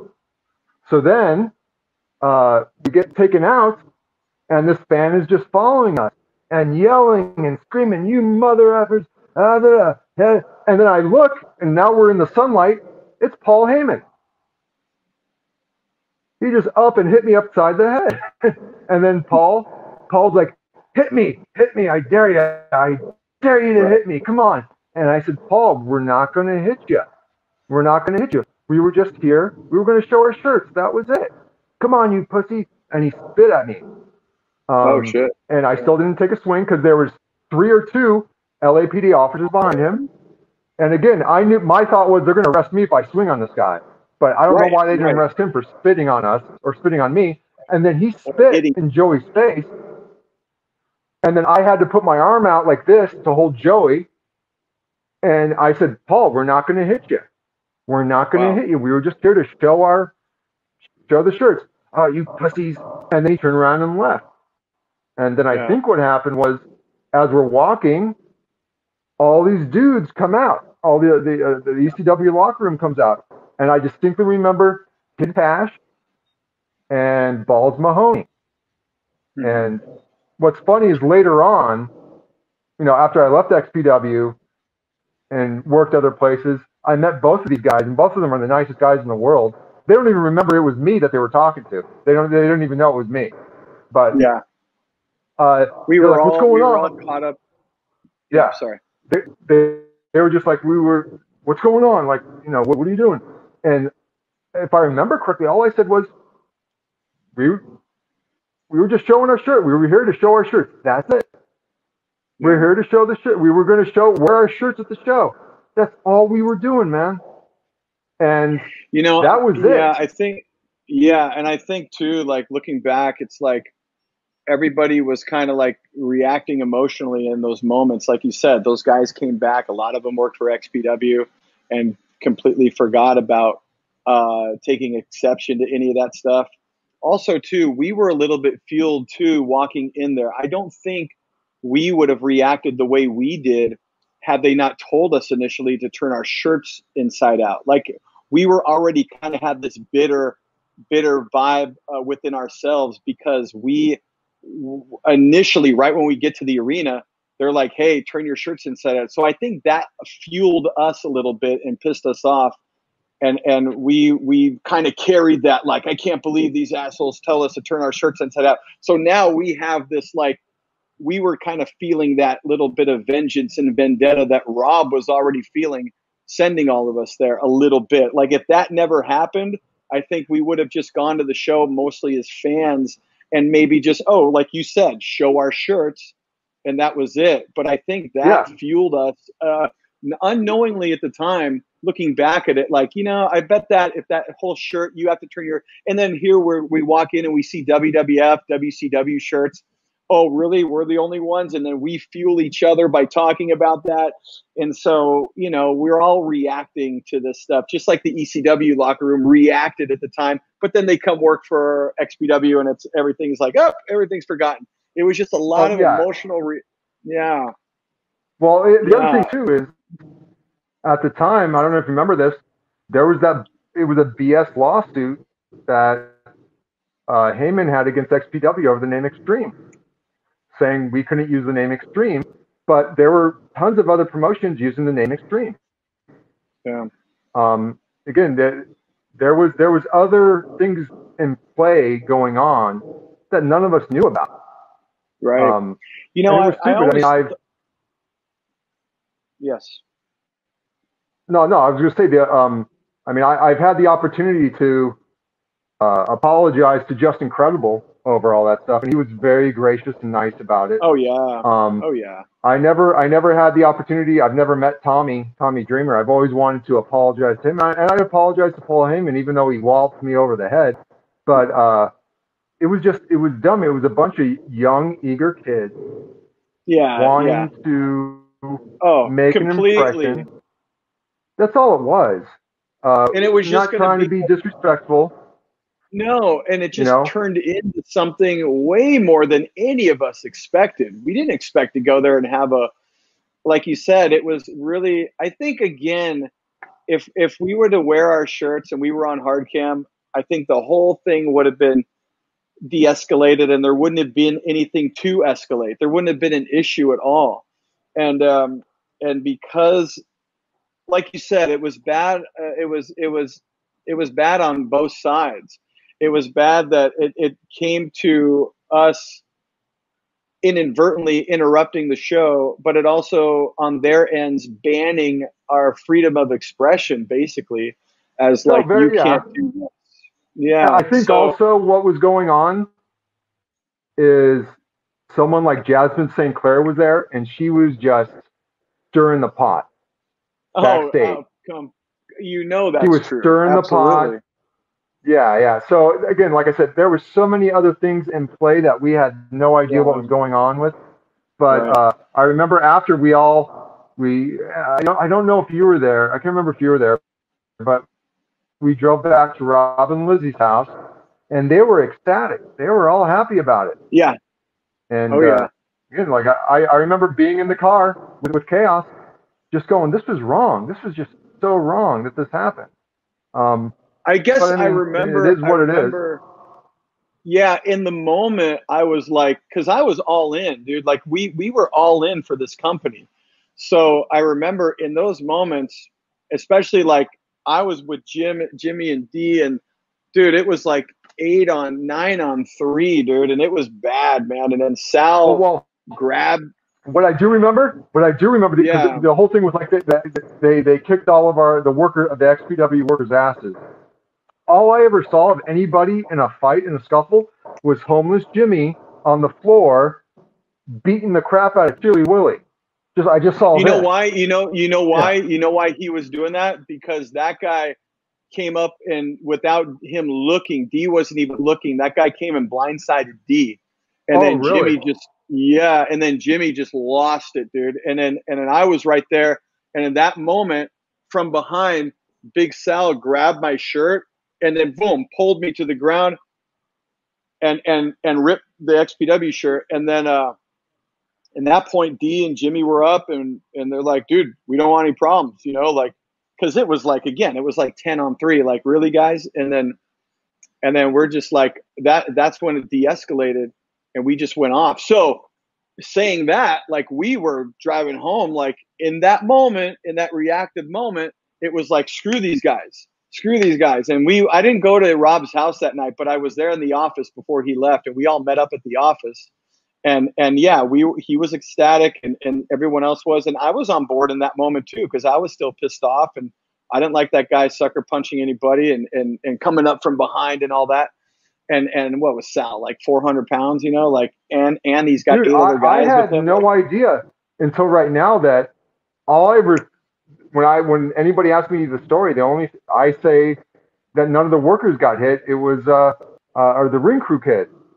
I'm pretty sure. I'm almost positive. I had no idea that stuff happened to you guys.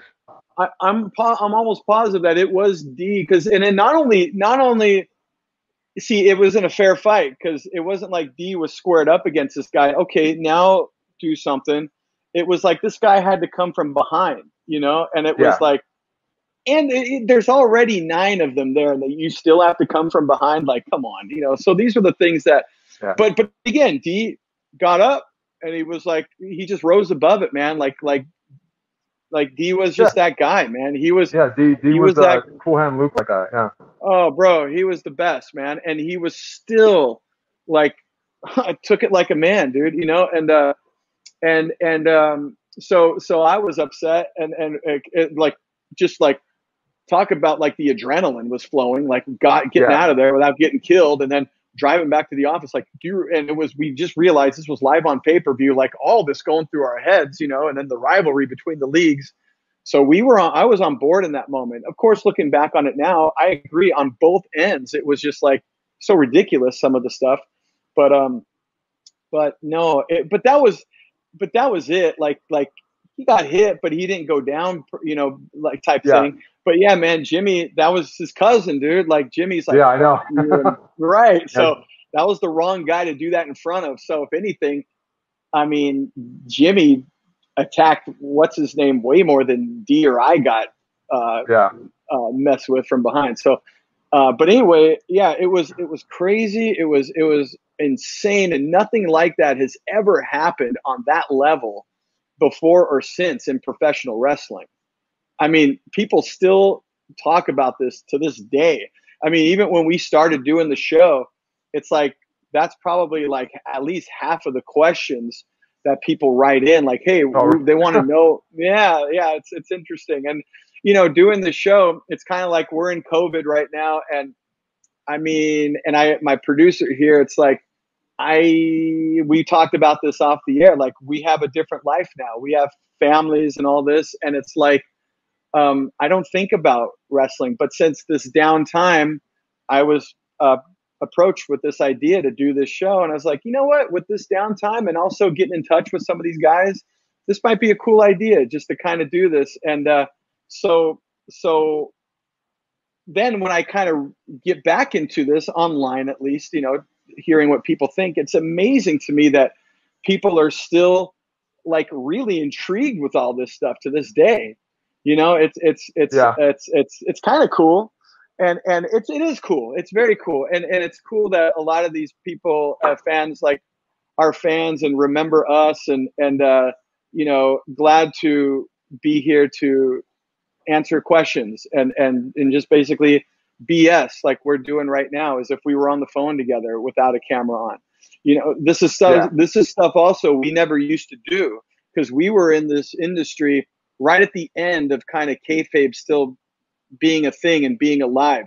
Like, in no chance in hell during or even shortly after XPW would we really be sitting down this candidly and talking non-kayfabe, So in a way, it's like I was telling some other guys I interviewed, like, I've never really talked like this before, like a little bit, but because I've been out of it for so long and so much has changed, that I'm not like being Kris Kloss, the announcer. I'm just being myself talking about this, which is a new thing to me in a way. So no, it's cool that like people are still. I've done shoot interviews for other like companies, and of course this question always comes up, but the one thing that's always really bugged me is that guys like Chaos and Supreme never, sat down with like an RF video or Smart Mark video and done a shoot video. Like when I did it was, VH tape when I did my shoot stuff and, DVD, but I honestly believe, and there was other factors that played into it, and it was no fault of like Supreme and Chaos, but when XPW closed down, I had already left XPW. Right. And at the time, like, of course, I was, devastated when I left, but it was the best thing that ever happened to me. It was a blessing in disguise.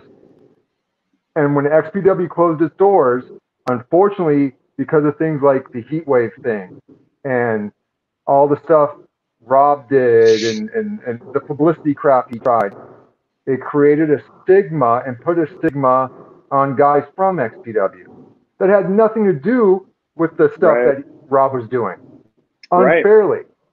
Yeah. And those guys didn't get the opportunities that they should have gotten. Right.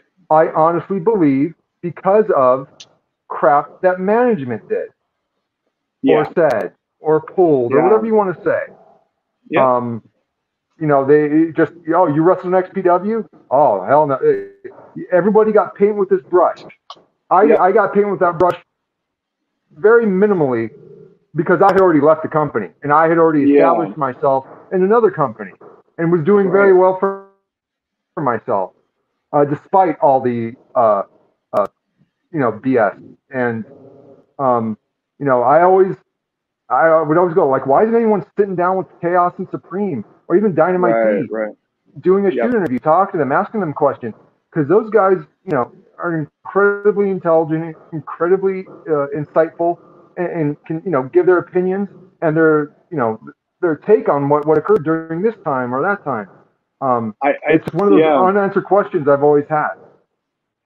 Well, I think, like you said too, like enough time has gone by to where I noticed people online. I was talking to Kevin about this, how, you know, people, young people that didn't necessarily know the history between ECW and XPW and the wrestling world at that time, people that find out about that invasion, there are some people that write in with kind of like they have virgin eyes. They don't know about any of this and they just hear about this. It's like, oh, wow, that was cool that you guys, which would never have been the sentiment back then. It was fashionable to hate XPW.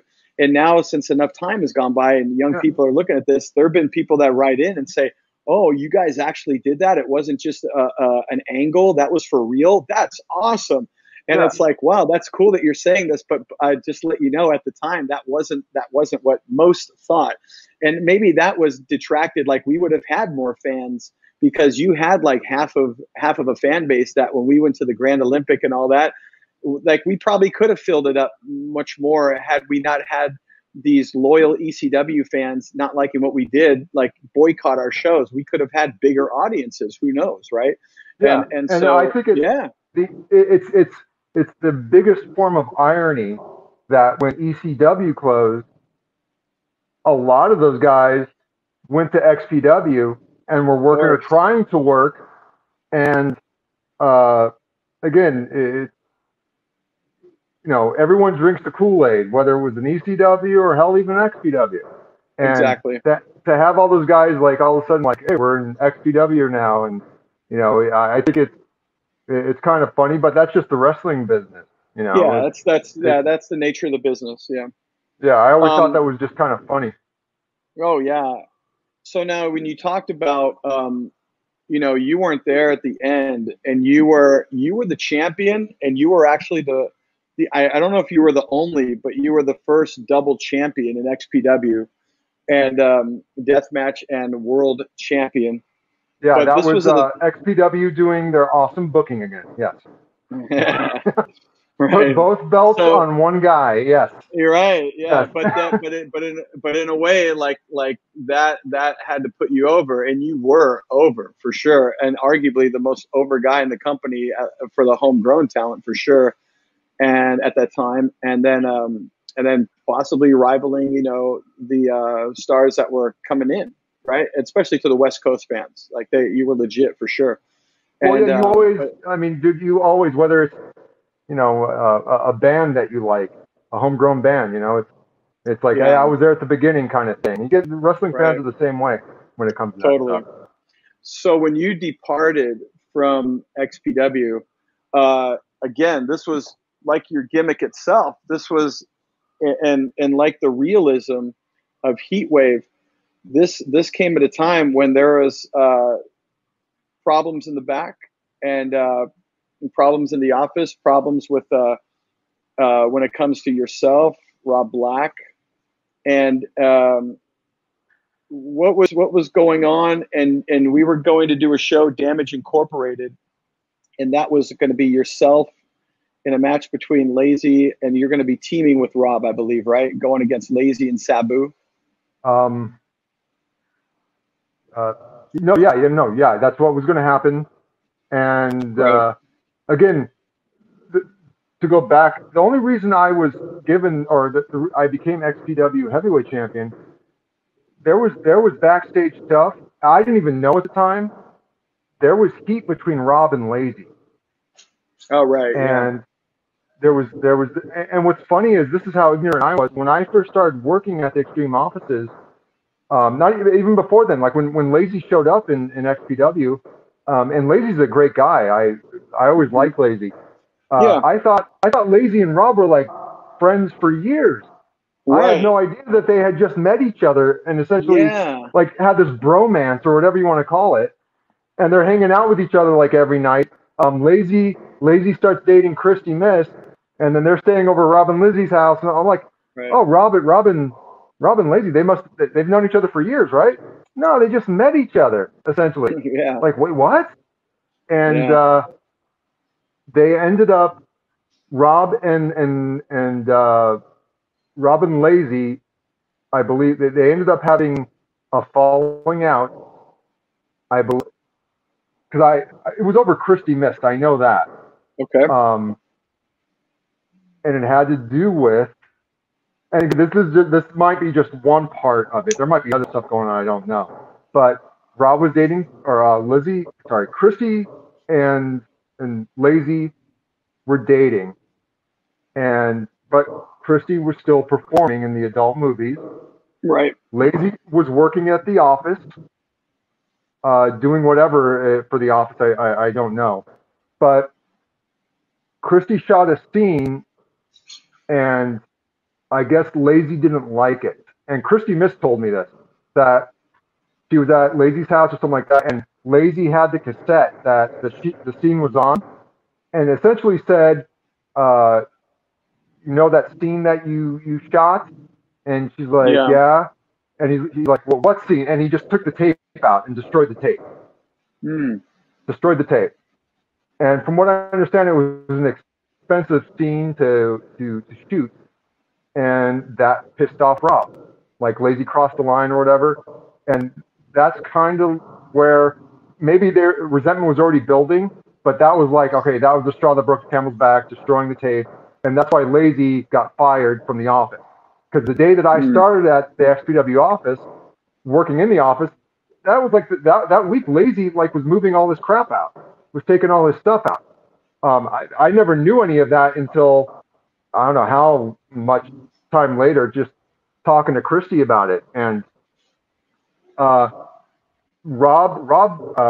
I guess Rob still held a grudge, and he wanted Lizzy out of XPW. But the problem was that Sabu only trusted Lizzy, legitimately. Lizzy was like Sabu's handler. And so they came up with this idea, and that was the Damage Inc. main event, where if Lizzy and Sabu lost, Lizzy left the company. I don't know if Sabu, I think Sabu was part of that too, but the idea was to always bring Sabu back anyway. But that was to get Lizzy out of the company. That whole main event, all that was just to get Lizzy out of the company. And then putting the belt on me was just, I think, just to piss off Lizzy and to piss off Sabu a little bit too. Because the XPW Heavyweight Championship, I think it was legitimately lost maybe 2 or 3 times. Every other time it was Jake Lawless buying it for coke and pills or something, and someone getting stripped of the title. You know, the lineage of the XPW Heavyweight Championship isn't the most prestigious lineage. It's not good. It's just not good.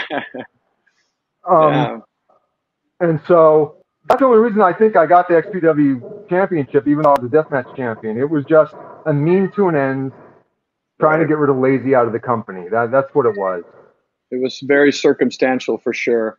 Now, you, of course, were not at Damage Inc. You were gone from the company at this point. And this is where, you know, there's a lot written online and everything, but, you know, you were gone from the company at this point. And this is where, you know, there's a lot written online and everything, but, you know, there's a lot written online and everything, but if you want to share, like, and kind of give your spin, and I know you've done interviews before in the past, but if you, of course, a lot of the, like I said, when fans ask us questions, this is one of them that you can tell the again fans, tell the fans to mind their own business. No, I'm just kidding. I don't care, dude. I'll talk about it. I don't care. Basically, what it was Lizzy. I got fired because Lizzy and I had a relationship. Straight up. I don't think I've ever actually said that like that before, but she and I had a relationship. It didn't last very long. Should have never happened. It happened. I think that again, now that I am 42 years old, and this shit happened 20 years ago, I was an impressionable kid. I didn't have my family around me. I was literally living in a friggin' garage in Granada Hills. And my life and everything I did was XPW related. My shoot job, my real job was working at the XPW offices. And then when I wasn't doing that, we were shooting stuff for the TV show and doing stuff for that. It was all encompassing. That was my life. And the friends that I did have that were outside of wrestling and outside of work, I barely even saw. My roommates I barely ever saw. And something happened where, what? I see you. Sorry, it's my cat. I think for whatever reason, Rob paired Lizzy and I together. And Lizzy would tell me things like, basically Rob loved when they would go out, Rob would have Lizzy like hit on guys or whatever. Like when Bubba Ray Dudley was in town, he wanted Lizzy like to flirt with Bubba Ray and everything and all that stuff. I think and for whatever reason, Rob, like when I first started working at the Xtreme offices, Rob would have me take Lizzy like down to Melrose to go shopping. Like I said, when I said I was like her pool boy or something like that, I'm kind of half joking, but all of a sudden, like, it's like, all right, let me hold the bags while you go get this. It was the dumbest thing in the world. And Rob ended up pairing Lizzy and I together. And I think, honestly, I was a pawn in whatever stupid crap they had going on between them two. And Rob was very possessive. He wouldn't let Lizzy go out and do things. Like, he wouldn't even let her, like, wear the color brown. I'm talking like that kind of level. And again, this is all stuff she told me, and chances are she was probably lying. I don't know. But I just got caught up in all that BS. Just straight up got caught up in all that BS, man. And I ended up getting played. And as a result of it, basically got fired for it, and I should have got fired for it. Shit should have never happened. And here's the funny thing is that I don't regret it happening, because I'm not one of these guys who go, if I could go back and change all this and that, what's done is done. What can you do? But had that never happened, I never would have left XPW. I never would have gone on to have the career that I ended up having in CZW and on the East Coast and doing all the stuff I was able to do outside of XPW. Because keep in mind, I was a kid at Slammers, and then all of a sudden I was wrestling in XPW. I never had to, do the California indie scene and all that stuff. Because I know there was a lot of guys, because they came up to me after I left XPW. There were a lot of guys who had busted their ass in the indie scene in California, and they're like, "Who the hell is this guy that's in XPW? Where did he come from?" Because I wasn't on anybody's radar. So I had a lot of hate coming my way that I didn't even know about. Right. From guys who were established indie guys in Southern California. Basically, yeah, dude, it was because Lizzy and I had a relationship that should have never friggin' happened, man. It should have never happened. And I ended up getting played. Yeah, and, so at that I take it as a point, life lesson. What are you going to do? Whatever. especially now, looking back at all this stuff. I mean, there's so many life lessons that have happened. So now, when you were gone, that was it. And then, I mean, I remember I got a call from somebody when like what was it, like a few days or a week or two after, I think you showed up to an event at Pico Rivera, if I'm not mistaken. After you got baptized. Yeah. And I remember the crowd was like focused on you during a very important match with Shane Douglas. And I remember like in the back, Rob was like throwing stuff, Livid and all that, of course. So they were focused on me? They were focused on you. How were they focused on me? See, I never knew this. Well, there was. I remember going into the edit bay and Webb having to fix stuff because the chants in the crowd were Messiah. Dude, no, I didn't hear any of that stuff. I didn't. Okay, honestly, I didn't know. No, you know who it was? It was Mondo. Sick Nick Mondo from CZW was with me, and he was walking around in the front. Okay. That's what they were looking at. I don't think it was me because I was up in the nosebleed section trying to stay out of everybody's eye line and everything. So see, that's where everything gets skewed because probably like, you know, Rob's perception was this must be why he's here. And if there was maybe some fans that chanted that, maybe it felt like it was bigger than most. But I remember like going in the edit bay and like Webb having like, I guess Kevin or somebody like, we cannot let any of those chants come through to the TV or whatever. I remember that vaguely, like right before we started calling the matches and they were talking about that part of it. But that was that and whatever, you know, you're at the show. But then like do you want to hear a side story on that? Sure, yeah. At that show, I wasn't going to go to that show. I had no desire to go to the show. The night before, maybe 2 nights before, I was doing an indie show, and Sick Nick Mondo from CZW, who I had a great feud with on the East Coast and even out here, he came out, and we were doing an indie show together. And the night before that show, we went to a house party at Smiley's house. Okay. Smiley was having a party, and Mondo was there. We were talking, and Smiley and I, after I left XPW, he and I did not get along. I always liked him while I was in XPW. When I left XPW, he was talking shit on me after I left. Now, in saying that, like, I got no ill will towards the guy or whatever. The guy's a company guy. You know, I left. Right. He knows why I left. So, of course, he's going to bury me. Right. But me being me back then, I was an angry kid. And I would throw down or like, hey, you want to go? Like, I was just this freaking angry kid, man. It was just stupid. But when we were at that party, because Chaos and D invited me to go. I think Supreme was there too. We were all talking and goofing around, and then I started messing with GQ Money or with Smiley because he was doing that ultra violent thing. And in CZW's tagline was ultra violence. So I was messing with Smiley going, or with Mondo going, hey, Mondo, we're not ultra violent. He's ultra violent. Like talking to, you know. Yeah. And something came up about the show, and Smiley mentioned, oh, I got passes. I can give you guys passes. Because he gave us free passes. We got the passes from Smiley. So I was like, oh, okay, maybe, well, I don't know. We'll see, whatever. And we did our show. At that show we were doing, Christy Miss just showed up. I didn't know she was showing up because she and I would hang out with one another from time to time outside of wrestling and whatever. And she just showed up. And she and I started talking or whatever.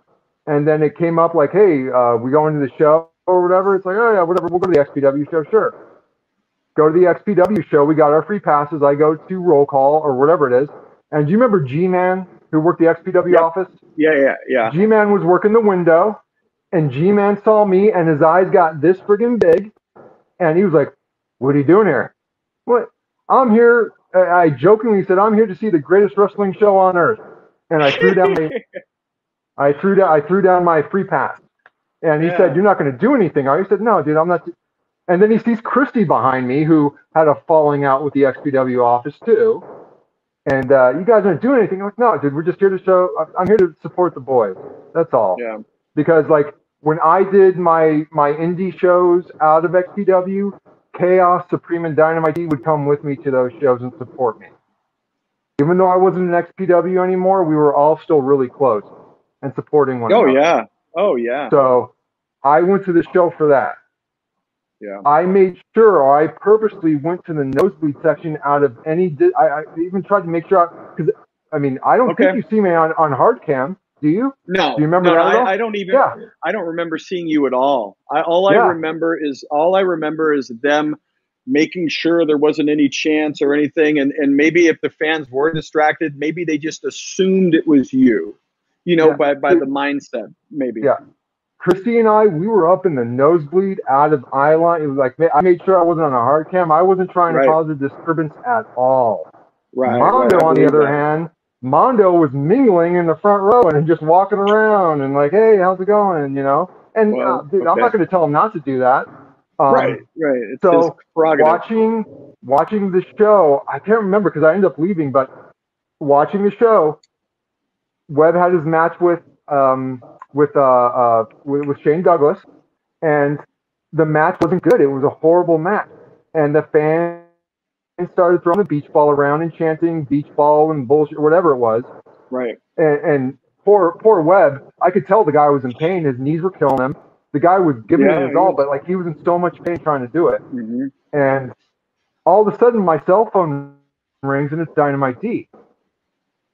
Dynamite D gets on. I answer. Dynamite D says, "Dude, you need to leave." I'm like, "What do you mean I need to leave?" "You need to leave. You're causing a disturbance." I said, "How am I causing a disturbance?" He said, "You being here is a disturbance.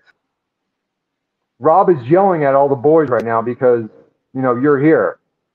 And that just pissed me off. It pissed me off to no end. I probably shouldn't have done it.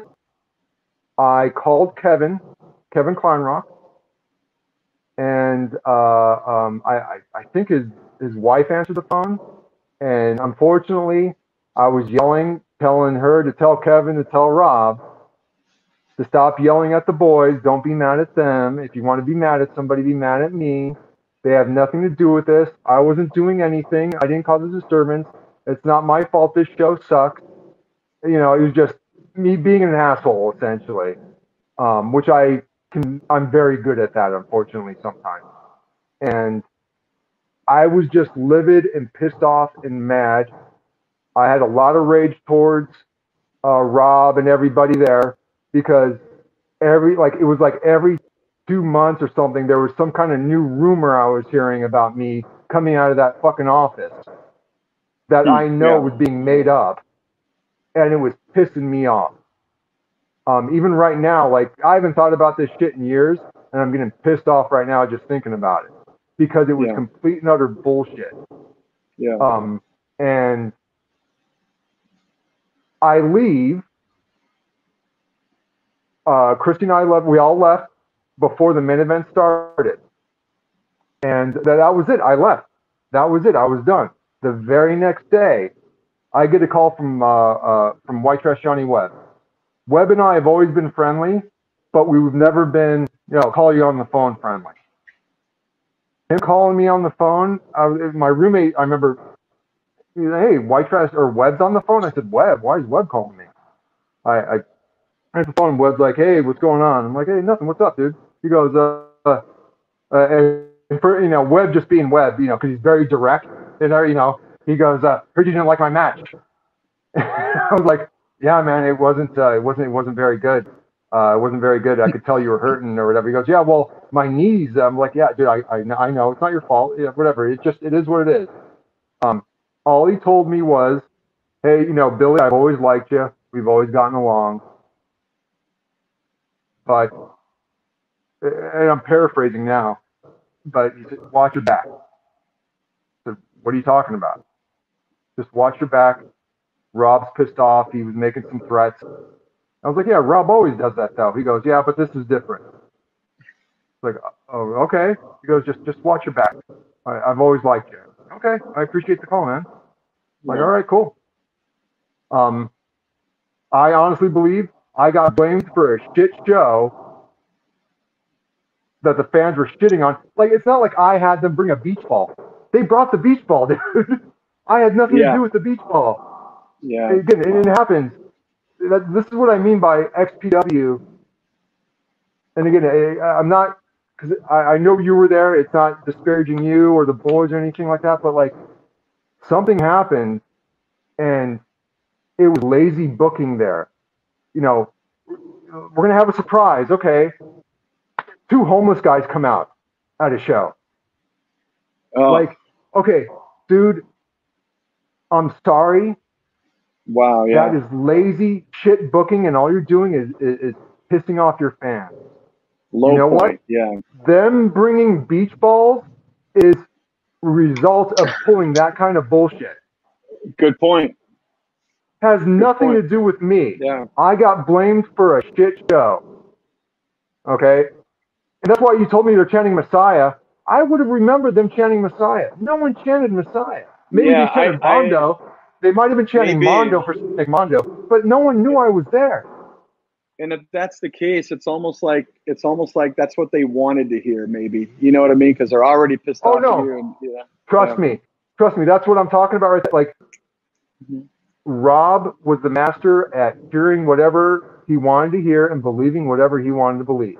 If he wanted to believe I messed up that show, he's going to believe I messed up that show, regardless of how much proof you show that I had nothing to do with that. Right. That's why when you told me they're, Mondo or they're chanting Messiah and I don't remember any of that. I got blamed for a crap show. That's what happened. Yeah, I don't think that's right, and I just remember the hearing talking about that chant. So no, I appreciate you shedding some light on that, and I'm sure that answered a lot of questions that we've been getting on Twitter and Facebook. But so this was like you said. I mean, I never heard about that, like Webb calling you and all that. Watch your back, and sure enough, I mean, you unfortunately had a horrific experience, an accident. A situation that happened. Yeah, accident means it happened on purpose, but sorry, it's all right. Don't worry. Yes, wrong word. You're right. You had an unfortunate incident at I believe you were living in Santa Clarita at the time. And so now that was like a good week or two after that show, and to this day, it's like one of those. It's like an O.J. Simpson thing. Everybody's innocent, but everybody seems to think, seems to know in their own minds what went down. But I'm in no way. I'm just like everybody else, even though I work there. Like, no, we weren't involved. Like, what are you talking about? Like, so that's what we heard, and we all like I said, it's like an O.J. Simpson thing. Oh, dude, I would. Yeah, don't get me wrong. Like, I don't. And again, I don't think you're referring to when you say we were involved. Like, you guys, like, no, it wasn't, no, or anyone at the office, like, no. Like the boys, yeah. Yeah, the boys, no, not at all. And I've always, that's what I was referring to. Yeah, no, never. And we were approached because we asked dude, what the fuck? What happened? And they're like, guys, just drop it. Like, it wasn't us. We wouldn't do anything like that. Like, they swore up and down. I'm like, who said that? Who swore up and down? It was it was some of the not G-Man, but one of the extreme people, because you didn't talk, no one talked about it, Rob or Kevin, they wouldn't even talk about it. You know what I mean? So it was just if they want to say something, fine, but I'm not going to ask anything. And that's the way it was. It was just everybody was just in this just another day. That's somebody else's thing. That was the vibe. And it was we all in the back of our minds, with the idea of what really happened. But when that, I don't know if you want to talk about that, but it's been a while, but I mean, is that something it was on America's Most Wanted. You were interviewed and I don't know the details of if you press charges or what, but they came into your home, 2 guys, and unfortunately they got to you and they chopped off your thumb. Yeah. Yeah. No, I mean, basically, you know, it was on America's Most Wanted. I do regret it being on America's Most Wanted from the simple fact of it painted indie wrestling as this sleazy, back alley, you know, cutthroat thing that it is not. Right. That I did not like that. Um, yeah, at the time I didn't even want to do the America's Most Wanted thing. I kind of got talked into it. But I mean, it is what it is. But basically, yeah, I was at home playing video games, and I just gotten off work, and I'm playing video games, and I lived with two people. I lived with my roommate and his girlfriend. She had just gotten home, and she's going to take the dog for a walk, and she came in, said, "What's up?"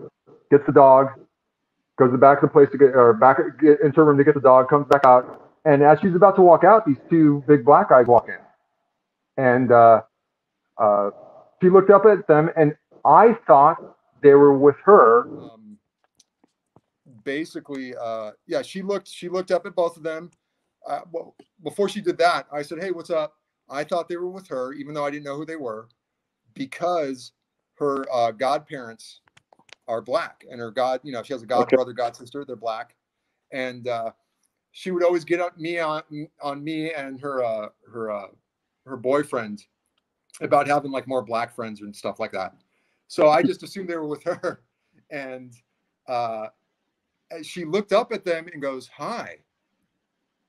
And instantly right there, I knew why they were there. And I just looked at her and said, "Hey, go take the dog out for a walk." And she left. I turned my back because we had a big screen TV, and I could see in the reflection of them. So in the reflection, they close the door. I see them lock it. And then I get ready.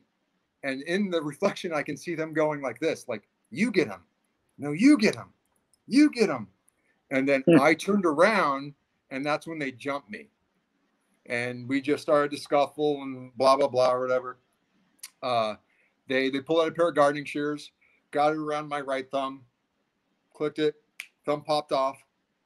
They tried to go for my left hand. I kept my left hand in a fist like that. They couldn't get it. The one thing I hate about the America's Most Wanted thing too is that they implied like they were trying to cut off my my junk, and I never said they were trying to cut off my junk. What I said was that they were trying to get a hold of me, grab me. They got a hold of my pants, and like trying to flip me over to like get a hold of me to like get my hand or something, because I was holding my hand underneath me like this. So they were trying to flip me over. They grabbed my belt and threw me up, and I made the joke that maybe they were trying to cut off my junk. I don't know, or trying to cut off my dick. I mean, it was literally a throwaway joke, and I always make these inappropriate jokes constantly to the detriment of my relationship with my daughter's boyfriend, because I'm always messing with him about stuff. But they flipped me over, and were trying to go after my hand, my good hand. And I was able to, I was able to get away. I got up, and then we had a big fish tank. They took the fish tank, hit me over the head with it. They were basically trying to knock me out. And both of them were just completely and totally, gassed, going, "Just stay down, just stay down." And me, being a whiny bitch, "Why are you doing this? Why are you like?" I knew why they were doing it. Like, now that you wanted to hear it. You wanted to hear it, though. You probably wanted to hear it. I don't even know. And honestly, in my mind, and this sounds weird, and I don't know if anybody understands it. Like I've said that I let them cut off my right thumb, and what I mean by that is I saw the shears around my thumb, and I could have just pulled it away, but for some reason I just left it there. I don't know why. Yeah, I honestly don't. It just plays. Maybe it's because in my mind it plays in slow motion. Maybe, I don't know. But they basically tried to knock me out. They couldn't do it. They took whatever furniture we had and tried to beat me with it, but I wouldn't stay down. At one point, I got away from them, got to my door, tried to open the door, but I'm right-handed. And because I didn't have my thumb, I literally just waved at the door like this because I didn't have my thumb. They pulled me back. One of them threw a punch, and I got it in the arm bar and just crunched up on the arm bar, and the guy screamed. And then what happened? Well, then I think I was able to make it back to the door and open the door. The door flew open, and they just ran out. That's basically what happened. Yeah, well, after they left, I tried to, because the fish tank had all these little like rocks, like different colored rocks everywhere. They were everywhere. And so I instantly went to my freezer, got a glass of ice, and then went to search for the thumb. And then I think I just went outside and collapsed. And paramedics set up everything. And then I think, again, I haven't thought about this shit in I don't know how long. I think I remember a paramedic saying, "I can't find your thumb." And next thing I remember, I'm in the ambulance going to the hospital.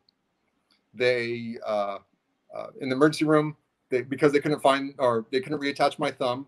And a funny story about that is my sister was with me. My sister was in town at the time, and she came to check on me.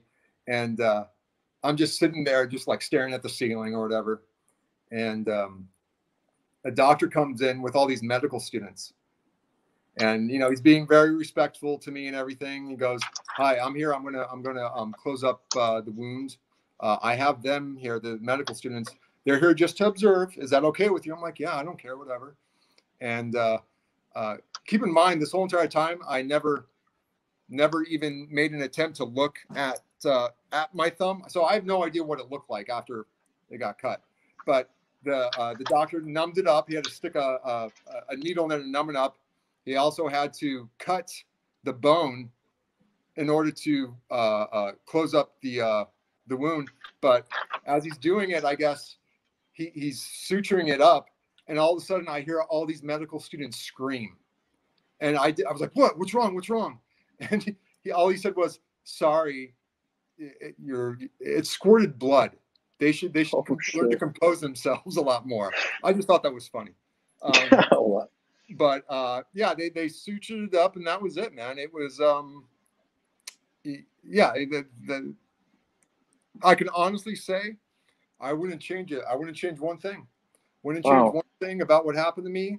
From the simple fact is that if all this shit didn't happen to me, I would have never met my wife.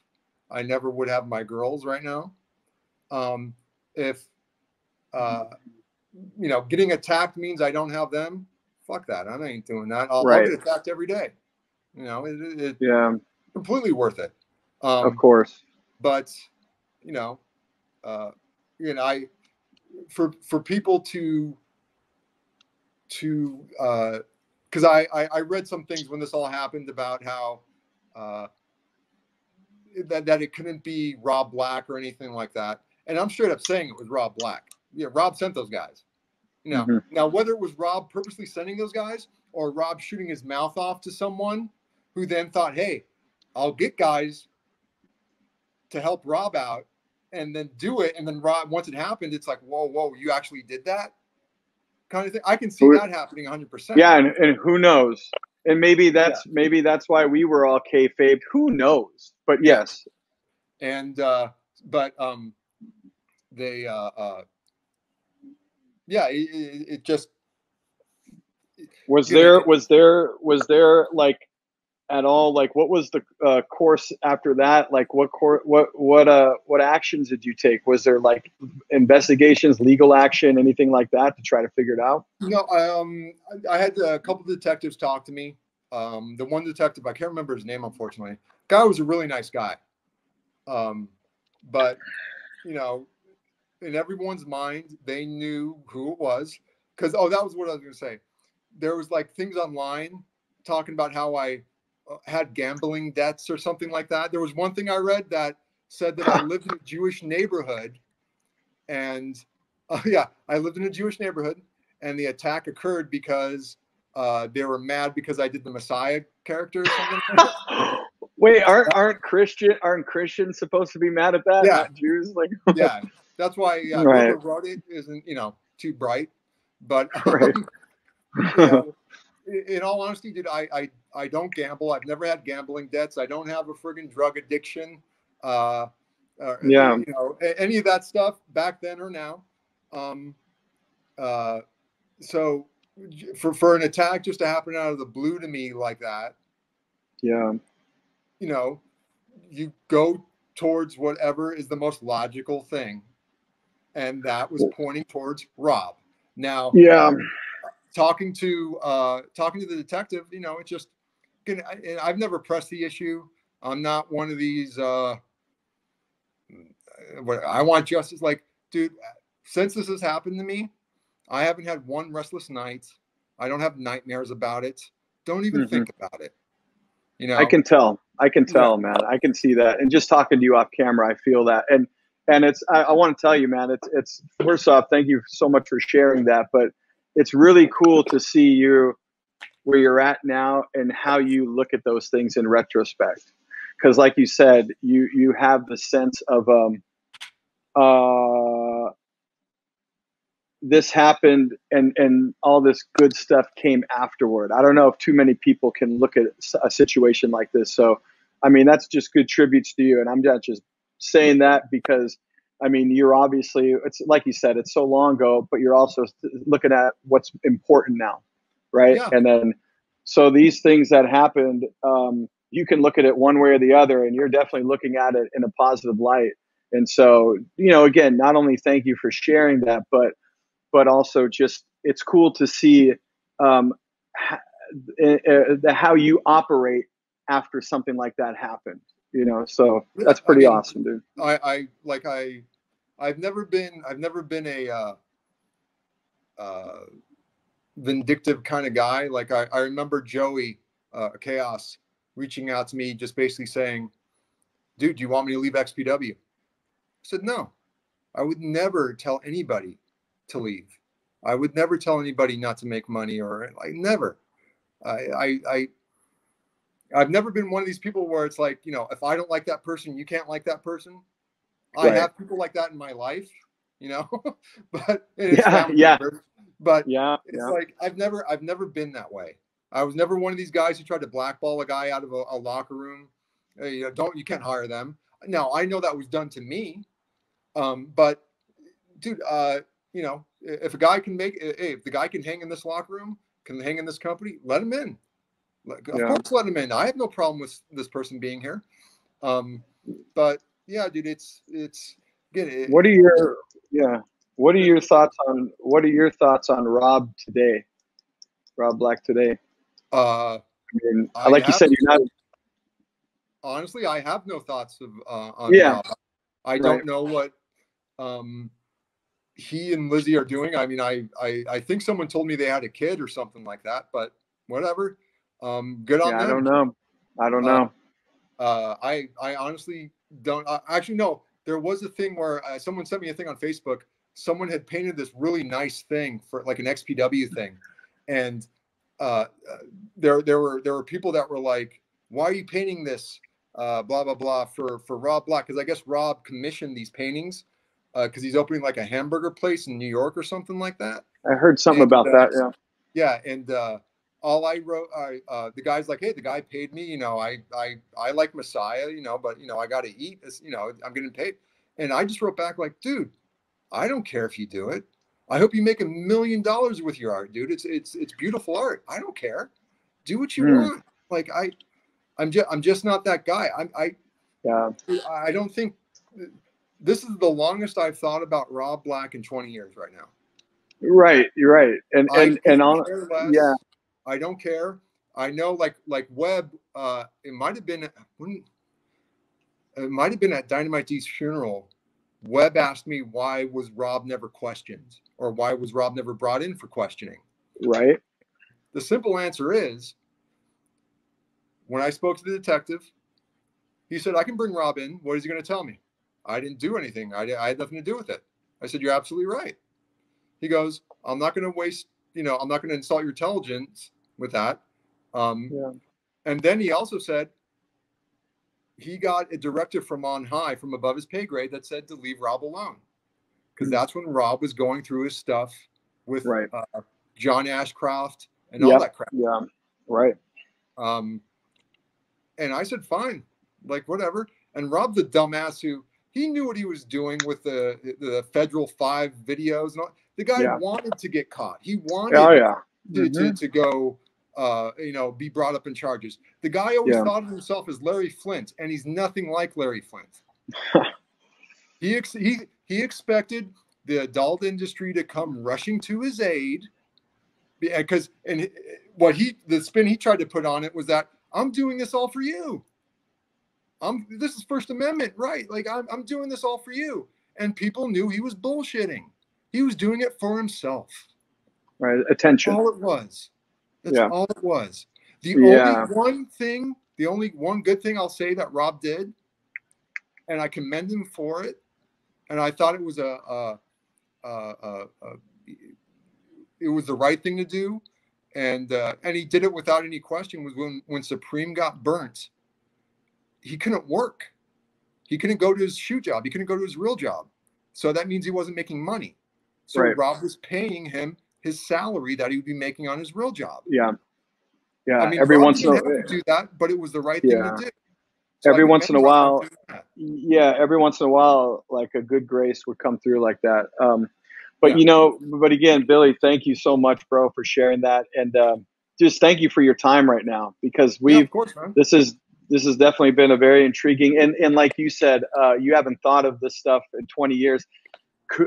Ditto, because ever since I started doing this, it's like, wow, opening up this like box that's been sitting there for all this time. And you and I talked again off camera, like we're on with our lives, and it's great to reunite with the boys here and just talking and having these memories.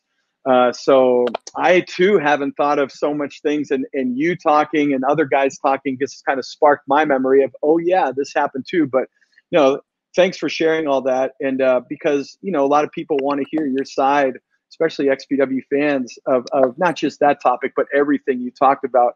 But you mentioned Supreme before we leave here. You mentioned Supreme, and as we know, unfortunately, man, a big loss, a huge loss a couple months ago, Lester passing. And,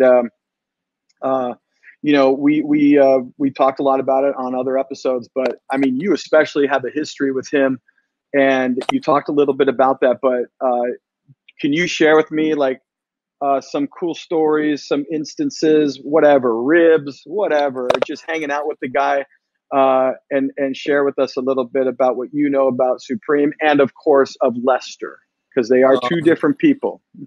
Well, actually, what's funny, they're really not.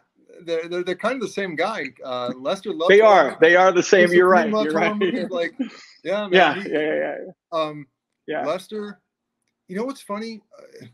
When it comes to my time leaving XPW, my biggest regret there was that, I lost contact with guys like Joey and D and Supreme, because I was off doing my thing on the East Coast. And I think, especially when it came to Supreme, there was a loyalty towards XPW. And if he wasn't loyal, if he was hanging out with me, because there was an instance after I had left XPW, a couple months prior, I came back and trained at the office, and Rob found out and got really pissed off about it. And honestly, I don't know why I thought it would be okay to go train there. It was just stupid.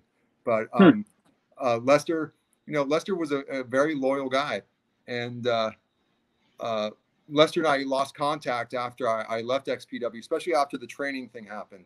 We just Hmm. lost contact a little bit, and it was for no one's fault or anything like that. And I want to say it was WrestleMania 20. Dynamite D reached out to me. Was like, "Hey, I'm having a WrestleMania, showing, a party or whatever. You want to come?" I was like, "Yeah, of course." He goes, "So Lester's going to be here. Is that going to be a problem?" I said, "Of course not. Why would that be a problem? I'd love to see him." He's like, "Okay, I just wanted to make sure." And I think that was D making sure Lester was okay, that I was okay with it. And like, again, I never had any problems with anybody. So when I saw him, it was, at D's party, it was great seeing him. We hugged and everything. We talked. I think like 2 weeks later, I had a party at my house. He showed up. Lester was at my wedding. Oh, wow. Cool. Joey Chaos was invited too, but he didn't reply to the invite. So I couldn't make room for him because he didn't reply. You're supposed to reply. All right. SVP, motherfucker. Dynamite D was there too, and I didn't know at the time Dynamite D. I think I think Supreme told me Dynamite D. Dynamite D didn't let me know, at least, that he was sick. He didn't let any of us know. He didn't let any of us know. Yeah, I know. I think Joey knew, but Lester told me that there's a picture. I only have one picture of all my buddies together at my wedding, and D's not wearing a tie, which I could care less. I mean, I'm a jeans and shorts guy, man. I don't care. Like, the fact that I had to wear a tux at my wedding pissed me off. Like, whatever. So D was apologetic to me for not wearing a tie, and I was like, dude, I don't care. Like, you look awesome, dude. Whatever. I didn't put anything together. I think it was Supreme who told me after he had passed that he couldn't raise his arm at the time to put on a tie, and it broke my heart that that he couldn't do it. Sorry, I didn't mean to go on a tangent about D because you asked about no, please, man, because he deserves just as much as Lester does right now, man. Yeah, and like, I just, it always bugged me that he couldn't, dude, I don't care about the tie. Like, what the hell? And the last time I saw Supreme was when we both got inducted to the Deathmatch Hall of Fame thing for Southern California that Chaos put on. And it was great seeing him. He looked good because he had lost weight before because he was kind of sick. But he was going to start, he wanted to bring back deathmatch wrestling and everything. He was super excited about that. It was great seeing him. Some of my fondest memories in XPW, I think you knew this, and I always mention this in interviews, but like Supreme, Chaos, and D and myself, Webb dubbed us the Click. And so Rob would refer to us as the Click and everything because we always hung out with each other. But one of the first times I ever hung out with Supreme and Lester was I was working at Claim Jumper, and we had to Rob was on us, Rob was on the boys, like, hey, we need to flyer these events, and you guys need to do that. Don't rely on street team and blah blah blah. And so for whatever reason, Josh Lazy offered his vehicle to us to use to go down to Bakersfield to flyer down in Bakersfield. And so we're like, we'll do it. So when I got done with work at Claim Jumper, Supreme and Chaos picked me up in Lazy's car, and we drove down to Bakersfield to flyer stuff. So we flyered. There was like a strip club there. We walked in there. There's this big picture of Christy Mist, which had nothing to do with the strip club. It was just like this picture of Christy there. It was the weirdest thing. Wow. It was just, we went to a strip club for whatever reason. And for whatever reason.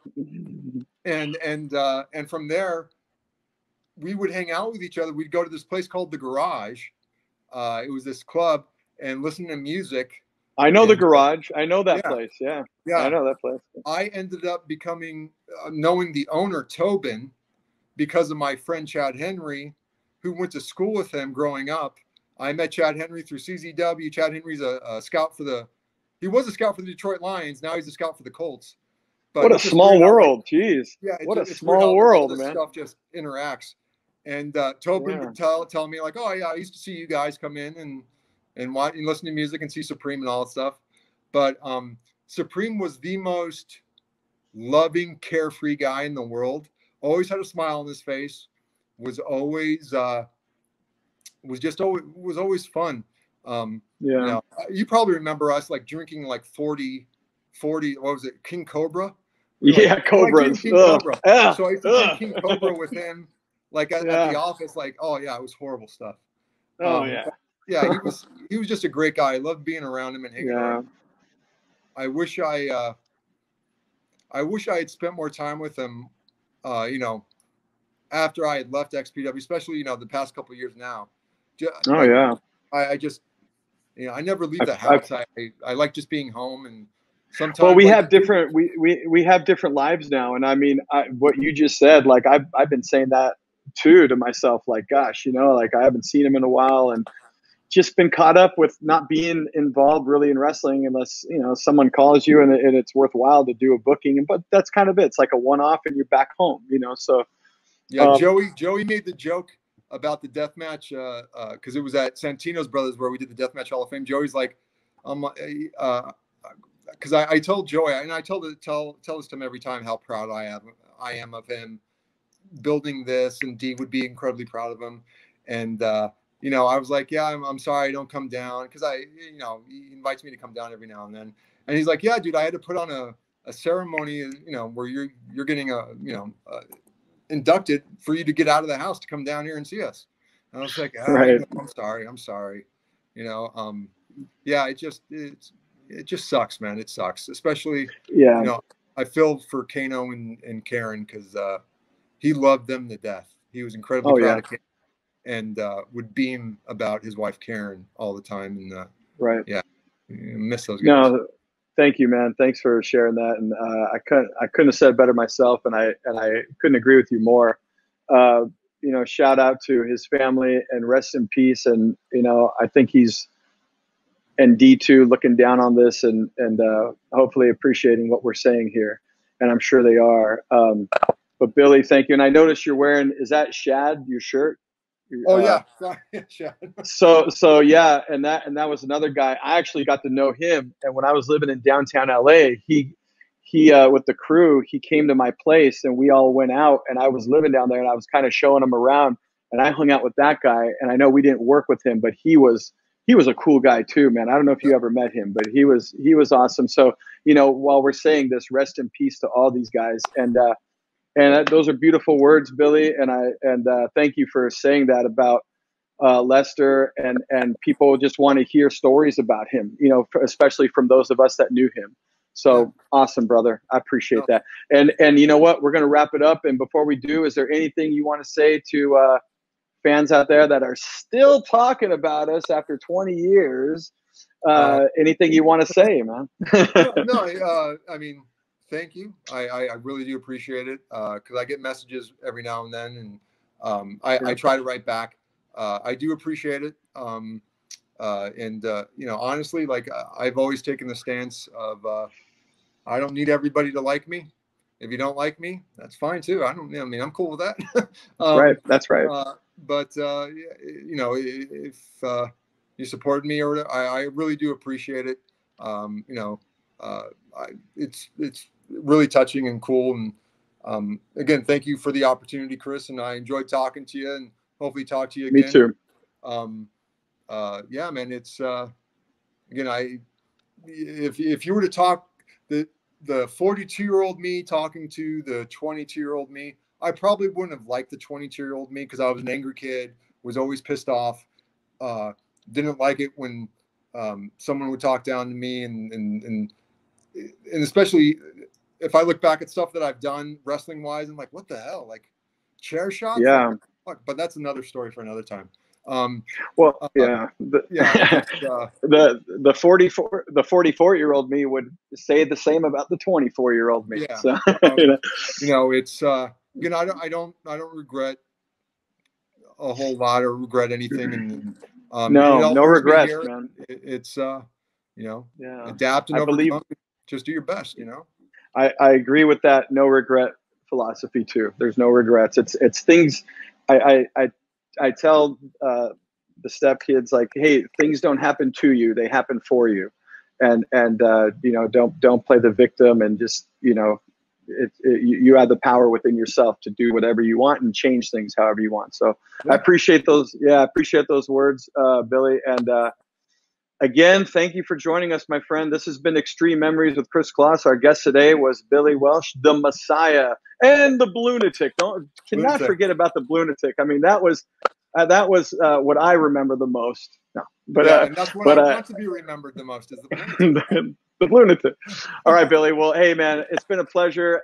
You're always welcome back, and thanks for sharing, and thanks for being here. And we will see you all next time with more Xtreme Memories right here on the Wrestling Chatter channel. Thank you, folks. All right. Thanks, Kris. Thank you. Thank you for watching Xtreme Memories, hosted by Kris Kloss. He's dropping new episodes every month on the 15th and 30th. You can be the first to tune in by subscribing to the Wrestling Chatter channel right here on YouTube. See you next time.